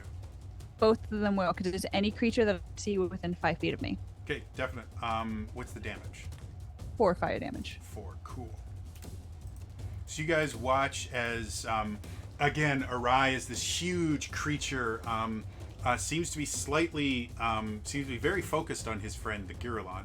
Arai again kind of spins her pike and thrusts it in, pulls it out, thrusts it in again, and then actually to make this sound cooler, so she thrusts it in, and then you watch as she kind of blinks out of existence as this burst of flame happens. You see her kind of appear above the creature, and she comes down, thrusts the pike into it, and then just kind of nonchalantly pulls it out, shakes the blood off, cleans it on the grass around her, gets into a fighting Licks it stance off. again. Tempting, but not yet. Cool. Smegwick, And that'll. what you want to do? Smegwick is having a proper panic, but he's still keeping it together. After seeing what that's going to go on, he is going to. He's like, and he's going to use. God, I've had this. God, my scroll's going all over the place. Spitty, do this, go. And he's like throws Spitwit up in the air, flying high. Spit will take a position as he's using a bonus action to cast Dragon's Breath on Spitwit. Ooh, that's cool. Yeah. And using that... I will say, because the Gearline moved closer, if Spitwick tries to fly away, he will get an opportunity attack. Like, actually leave, he'll get an opportunity attack, but circling around the dude is fine. Yeah, he'll try to circle around. Okay, cool. Because he has 60 feet of movement, so I presume he can get a good... Spitwick can get a good position. Yeah, he can get to wherever we want. I'm just saying, if he leaves the attack range of this creature, the creature will get an opportunity attack because he's within melee right now. Does that make sense? Did he move away from... Oh. He was on your shoulder when you ran. Yeah. Well, I thought he had moved away. Okay, sorry, but yeah. Okay, so that's a bonus action. Mm-hmm. And I will use an action to do Eldritch Blast on the ape that Big Brother ape is attacking. Okay, so question for you. Because as a familiar, I don't believe he has his own actions, does he? Or he just can't attack? He can't attack directly, but the loop around is if I give him a spell. And in this case, he does have his own action economy. He's an intelligent can't creature. Make the attack action without you doing No, something. it's not an attack action because it's No, dexterity. that's what I'm saying is this isn't an attack action, but normally the reason he can't attack is he can't take the attack action on his own. This isn't an attack action; it's a spell thing, so he can't. Correct. And It'll be a save. goes directly after your initiative, then. Yes. Okay. Just wanted to, because it's been a while since I've dealt with familiars. Oh sure. Cool. So what are you doing for your action then? So for my action, I'm going to Eldritch Blast the one that's getting that the big ape was picking a fight with for a turn. Okay, so the one that's over by Arai? Yeah. Okay. Because the other Gearlon is right next to you, you would have disadvantage on both the Eldritch Blasts. At this point, I think. Oh, I'm sorry. The other one's still on my face. Yeah. Oh, I'm gonna go ahead and do on that one. Okay. It'll still be disadvantage, but Yeah, sure. I understand. go for it. Go ahead and make your attack. First shot, disadvantage. Dirty 20 on the first one. Definitely hits. And go away. Stop it. And an 18 on the second. Both of those hit. Go ahead and give me damage. 12. And 12. Nice. Did you add your charisma to your Yep. Agonizing Blast. damn. All right, so as you're sitting there, you kind of tap Spitwick on the shoulder, and as you do, you guys can see just the tiniest bit of kind of yellowish red light kind of go off of Spitwick's fingers and kind of just dance all over Spitwick as Spitwick takes to the air and starts kind of circling around this creature. As that happens, you kind of turn and two bolts of Eldritch Blast go and slam the creature. You can now see deep kind of cuts from the impact of the force damage are starting to show. This marigold yellow blood is leaking out of it. You can see little flecks of it in the hair around its mouth. The fangs of this creature and the tusks of the creature are now being stained this kind of bright yellow marigold color. Anything else you want to do with your turn? Sorry, I want to make sure on the action. Yep. Yeah. So that'll be that because that'll be all my action, and so I'm going to stay where I am, or else it's going to take a swipe on me. And then Spitwit is going to take his position and do fire. Seems to be working. So I'm going to go with 3d6 fire. I'm going to give him fire breath. What is the save I make? Dexterity 17. 22. So it does make it save, but it'll still take damage. Takes half. So go ahead and roll the damage for me. Okay. It says poison, but it's actually it's 9 fire. 9, okay. So that turns it to 4. So you guys watch as Spitwick kind of Spitwick lifts off, and you see Spitwick kind of take this big inhale of breath and goes, wow, and this burst of flame comes out, and the creature itself kind of brings its arms up really quickly. You singe a decent amount of the fur, but it doesn't seem to do a ton of damage to it. Anything else you want to do with Spitwick's turn? If that'll take his, he's just going to hold position in flight, and because it's a 30-foot cone, so he can Yeah, much he try and keep just his aimed distance it while he so does he it. didn't hit you guys. Yeah, exactly. Yep, and that's good. Owie, what you want to do? All right.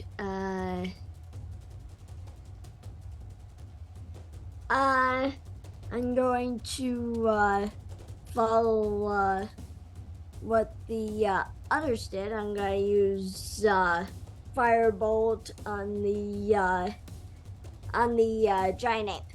Okay. So now Aoi kind of flourishes her rapier, and you see flames start sprouting from it. She gets into a fencing stance, thrusts, and this bolt of fire fires from it. 17. 17 definitely hits. Go ahead and roll the damage. Okay.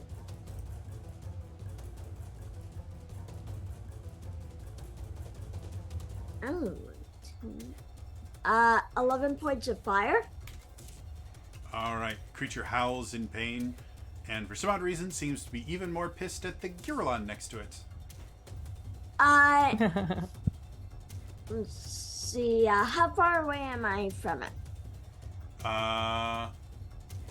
40 feet, roughly. Oh, darn.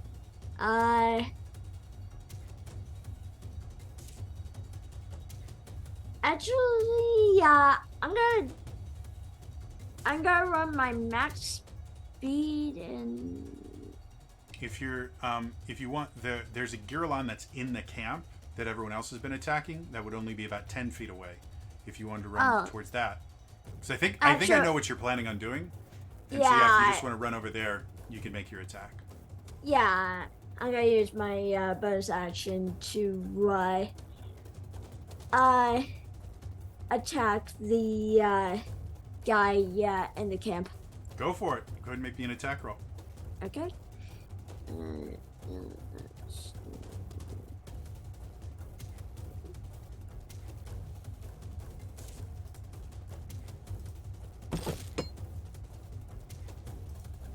21. 21 definitely hits. Go ahead and roll the damage for me.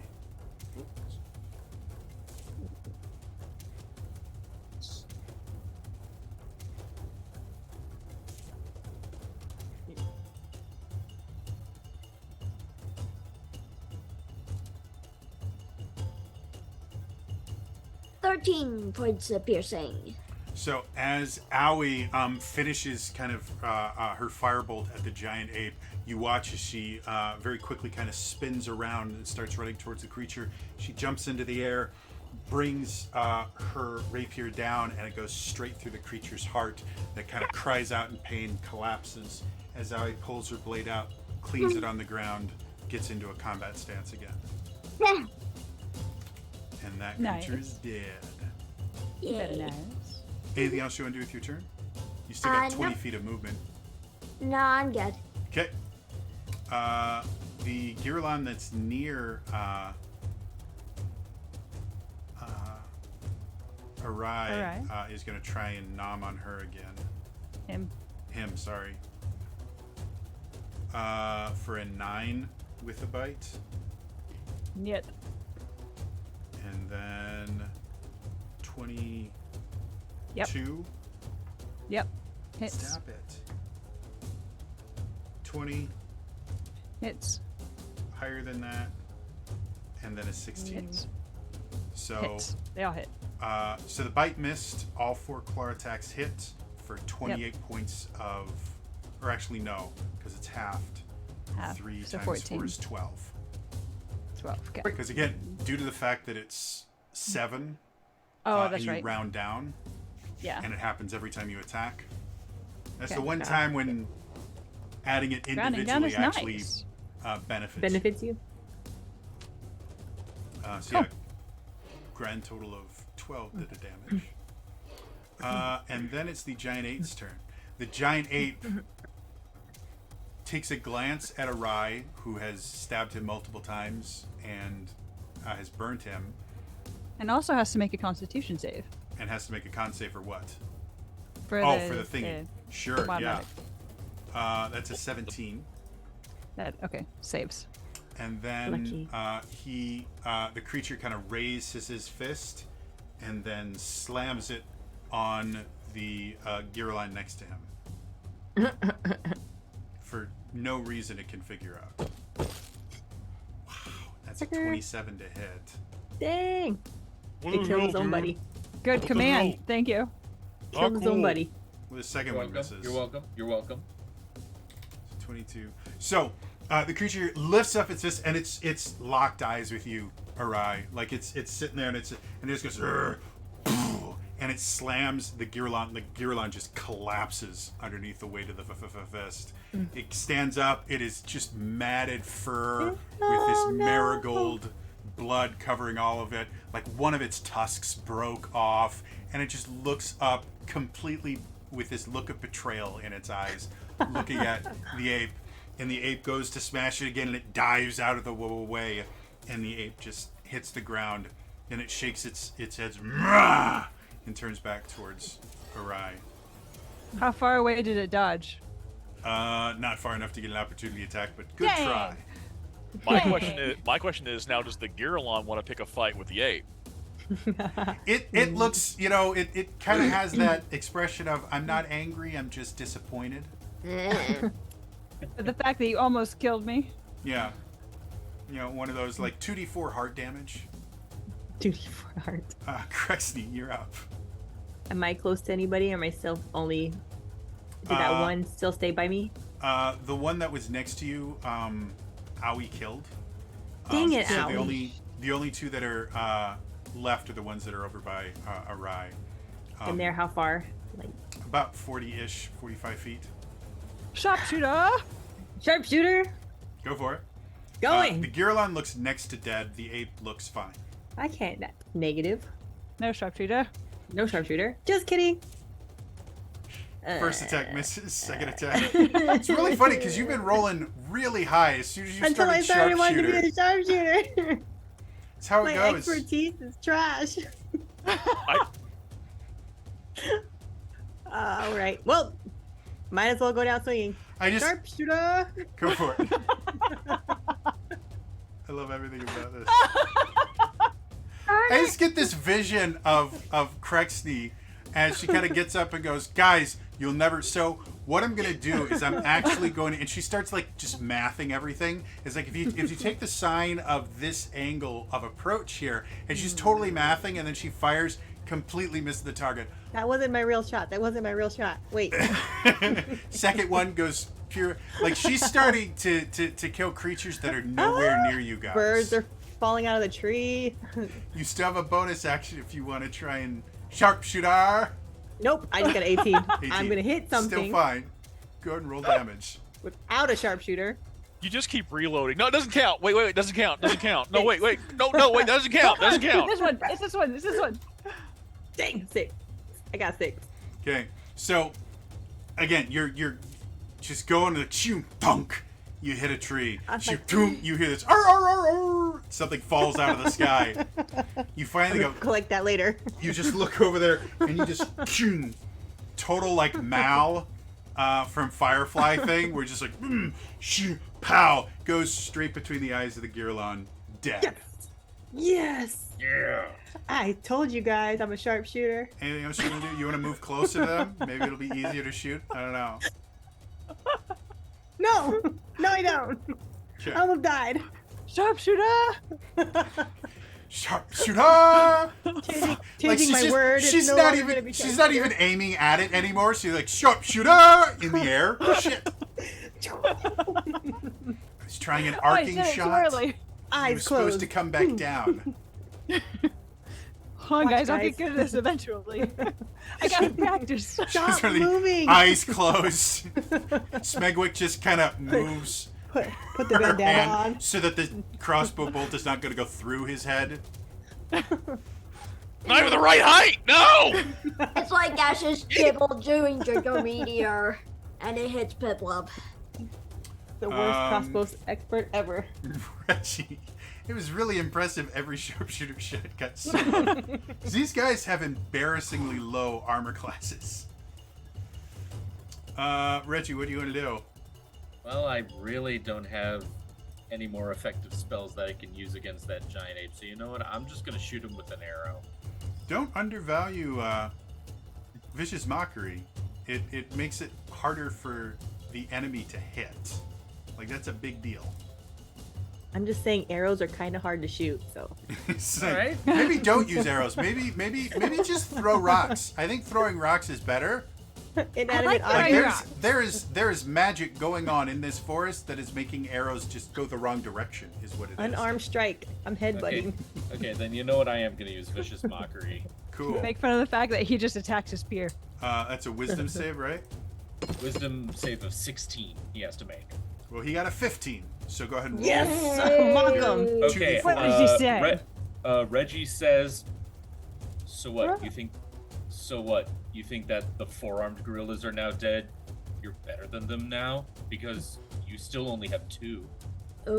Ooh. And you can see, like, in Yeah. its eyes, you is burned. can see that you have touched a nerve. Like, maybe when it was growing up in, like, ape school, like, all the Giralons were, like, really popular. And they would go, oh, giant ape doesn't have extra arms, does he?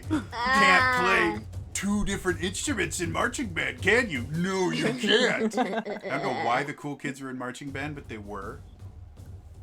Or the cool Giralons. Coming from someone who was in marching band. What was the It's total of marching damage? band It's in the 2d4. forest. It's what kind of damage is that? That's Psychic. 7 psychic damage. Okay. Reggie It literally seems upset. uses words. Now, as a reminder to how your ability works, your what was it, Mantle of Majesty? For 1 Mantle of- minute or until your concentration ends, you can cast command as a bonus action on each of your turns. So, as long as you don't cast another concentration spell for the next 9 rounds, your bonus action can be the command spell again. Vicious Mockery is not a concentration. Nope, so it's yeah, not. I can. So you know what? I will cast command again. And what is your and I'm- one-word attack or one-word command this time? Keep it here. Don't. Sit. Okay. Bye. On your hands. Wisdom save. That's a Behave. 4. So it kind of looks at you, and you can see like it's pissed at you. You know, you can see it reaching into its pocket to call its mom, and it sits down on the floor. It is currently prone. Ozaro, sit, boy. Sit, Ubu. Sit. Good ape. Hey. And Yeah, I was going turn. for I'm an gonna Asher I'm gonna reference. make this giant ape my sub. I've humiliated it, Nope. and now I've Nope. forced Nope. it to Nope. sit. Nope. Nope. Arai, it's your turn. We're not even gonna hear the end of that. Since Um. and you pass it to a ride. Arai Yeah. gets out the leather. Not wrong. Yeah, the transition Ride is had more out the leather. Have you seen these pants? So he's prone now. He is prone. Yes. So I get advantage on attacks. Yes, you do. Stabby. I will say ranged attacks against it will be made a disadvantage, though. So Okay, 21. 21 definitely hits. Perfect. For 11. Okay. 28. Ooh, not Dang. Nat 20. Hey. That definitely hits. And do you have it factored in already that your piercer lets you do an additional damage die? Yes. Okay, cool. So what's the total damage for that then? So it's 11 on the first one and 10 on the second one. 21. Okay, Crit. you should be rolling 3 because a crit you roll an additional die, and then for Oh, piercer you get an additional die, and because you're what level are you again? 9. 9. You should have brutal Okay. critical. So I do. Grand total, you should be rolling 4d10.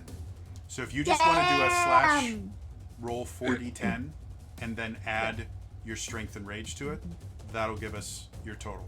Does that sound? Okay. Does that make sense? Sure. Oh, nope, that's not a correct thing. If you're in D&D Beyond, in the lower left-hand corner, you can click on the die thing, and you can add how many die you want.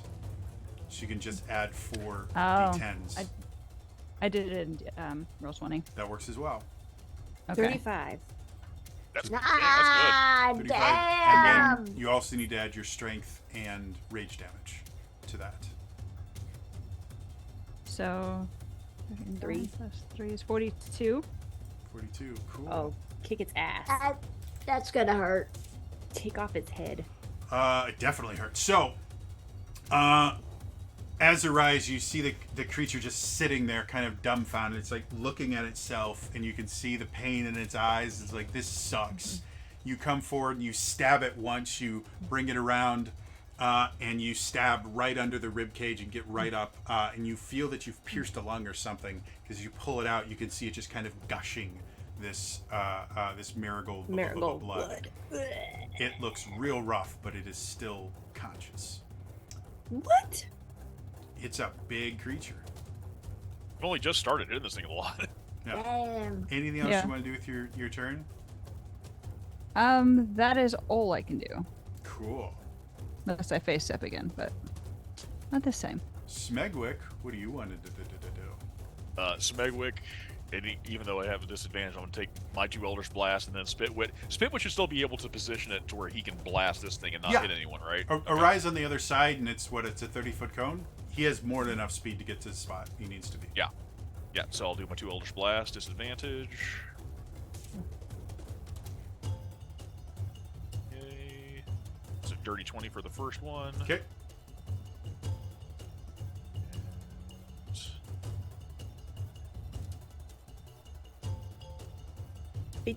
I think a 15 hits.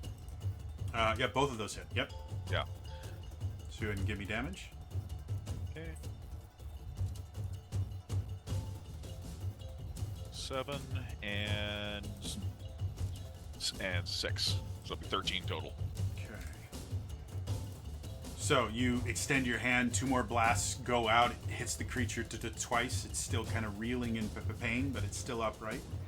Yeah, and Smegwick is screaming, "Kill it! Kill it! Kill it! Kill it!" He's having a bit of a panic, and then Spitwit will do his Dragon Breath. And that's a dex save? Yes, Dexterity 17. Well, 4 is less than 17. So go ahead and roll damage. Where are you? There you go. Triple 2. Okay, so that's 6. That's impressive. All right, and so Spitwick comes over, and you can see this plume of flame come out, singe large parts of the body of this creature. You can see kind of blisters forming, but it's still ticking. Anything else you want to do with your turn? Think of his position and everything. He's good. He's sticking close to Ogun. Okay. Owie, what you want to do? Alright. Let's see. Change my friggin' dice. That's what I'm gonna do.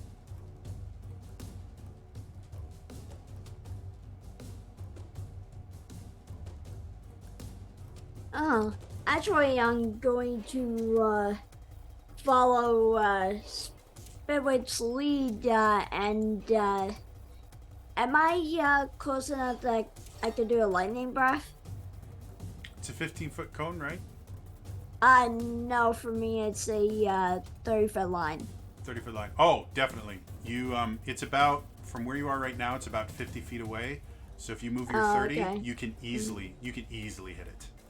Yeah, I just had to make sure I don't hit any one of my allies. Yeah, it's a huge creature, so being able to like hit it without hitting your allies not a difficult thing for you. Okay. So is that a dex save? Yes it is. Well, that's an 8. Yay! So go ahead and roll the damage. Lightning Loogie. So Yeah. you guys watch as Aoi starts running forward. She kind of puts her sword down, and as she gets close enough, you can see these little sparks kind of coming out of her nose, and she kind of breathes in, and then, and this bolt of lightning erupts from her mouth, and it strikes the giant ape and goes clear through the giant ape, hits a tree, scorching it on the other side. Lightning Dragon's Roar! That's 7 points of lightning. 8 points of lightning. All right, it's looking rough. Anything else you want to do with your turn? Nope. All right. It's ape time. Ape is really pissed off at Arai. Ape is going to try to smash Arai. It stands up first, so it is no longer prone. Uh-oh. And it rolls a 21 minus Damn. 2, so a 19. Hits. All right, 22 points of damage, halved to 11. Takes a second swing at Arai. That is a 19. Hits. Okay. So hits you once. It's breathing really heavily. It kind of coughs on you. You get a little bit of that marigold blood. Lifts its fist up again, slams you onto the ground again. Breathing really heavy. You could see the blood is now dripping from it. There's various oozing wounds on it. It is your turn, Crexney. Yes, it is my turn. And you know what? Wait, hold on. Time out. Okay. I'm going to be a sharpshooter again. Go for it. Sharpshooter! Everyone dives out of the way as you scream, sharpshooter. Ah! Sharpshooter! Cover roll. 13. 13 hits. Oh my god, I get Go ahead and roll damage and then add 10 to it. 13. Oh, 14. Claim your kill. Describe your victory. Sharpshooter. Okay, so I'm gonna yell sharpshooter again, Okay. and everyone's gonna duck. And I'm like, I can do it, and I'm gonna cover my eyes, and I'm gonna go like this, and I'm gonna shoot him. Okay, so you guys watch as Crexney gets up, and you can see kind of the passion and anger in her bunny eyes. Her nose is like twitching extra fast. She smooths her floppy ears back, goes, sharpshooter! And she like flexes it first, points, looks the other way, covers her eyes and goes, boom! And it goes straight through an Arai as you're sitting there, and the ape's like, ugh.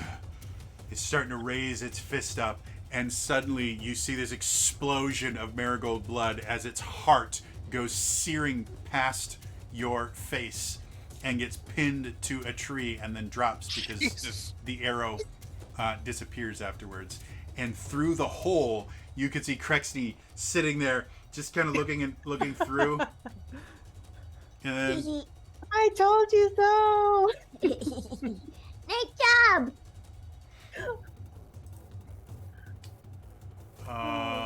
Yep, I'm just gonna be excited. The so fight's that- over, and Smegwick is screaming like Venkman from Ghostbusters 2. Ah! Ah! Calm down, it's over. Don't worry, I got it. Araya is still ready to fight because he heard the sound of the dinosaur and thinks there's a dinosaur near still.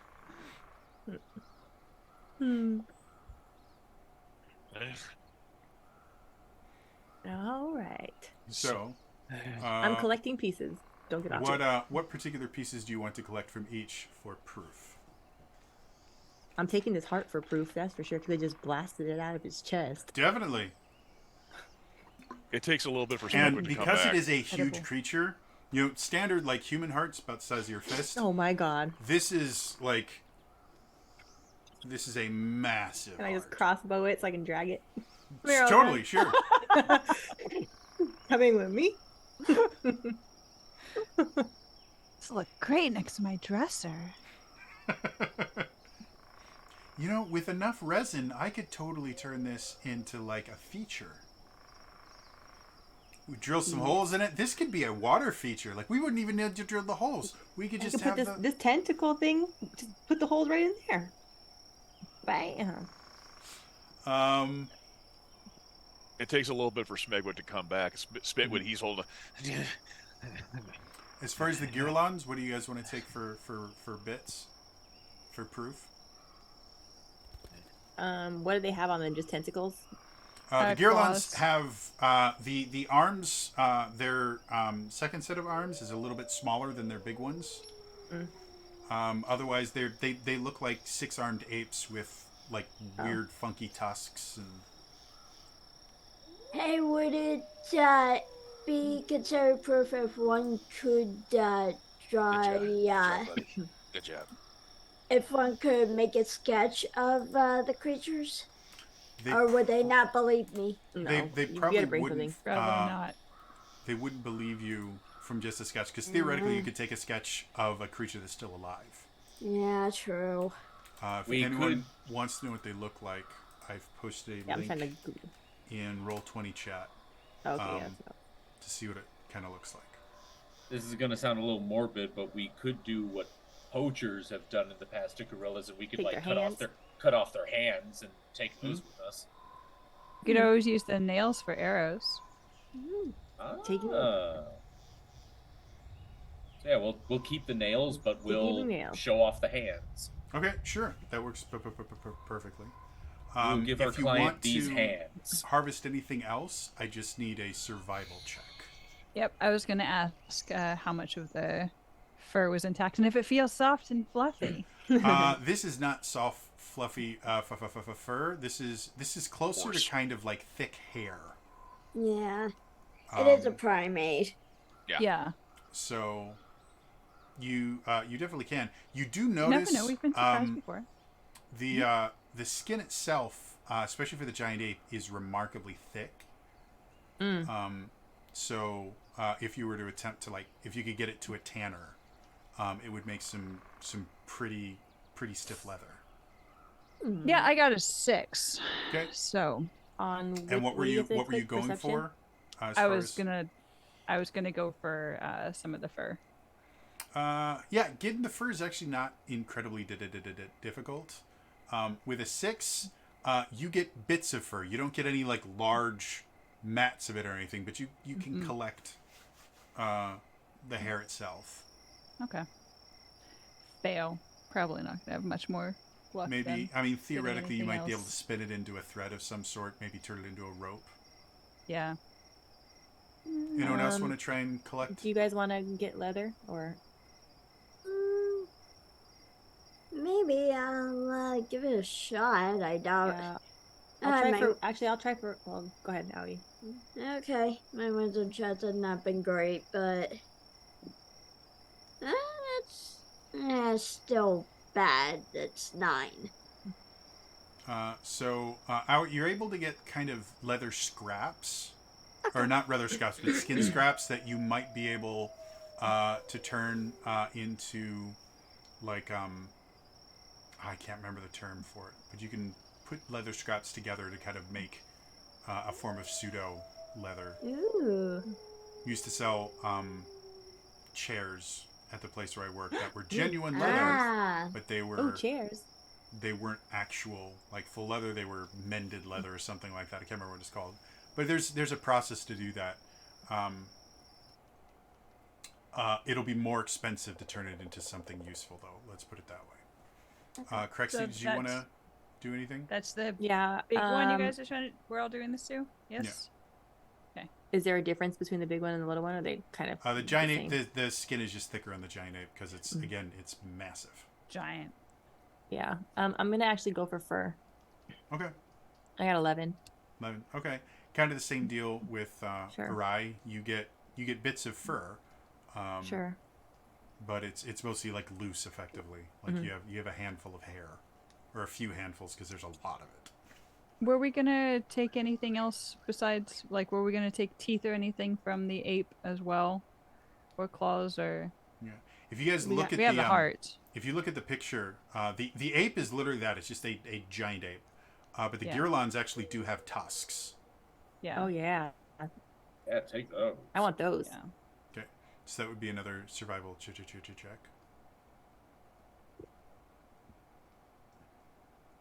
Oh, you wanted to be Gosh, on darn 16 it. and you didn't. You went to 8. You're lame.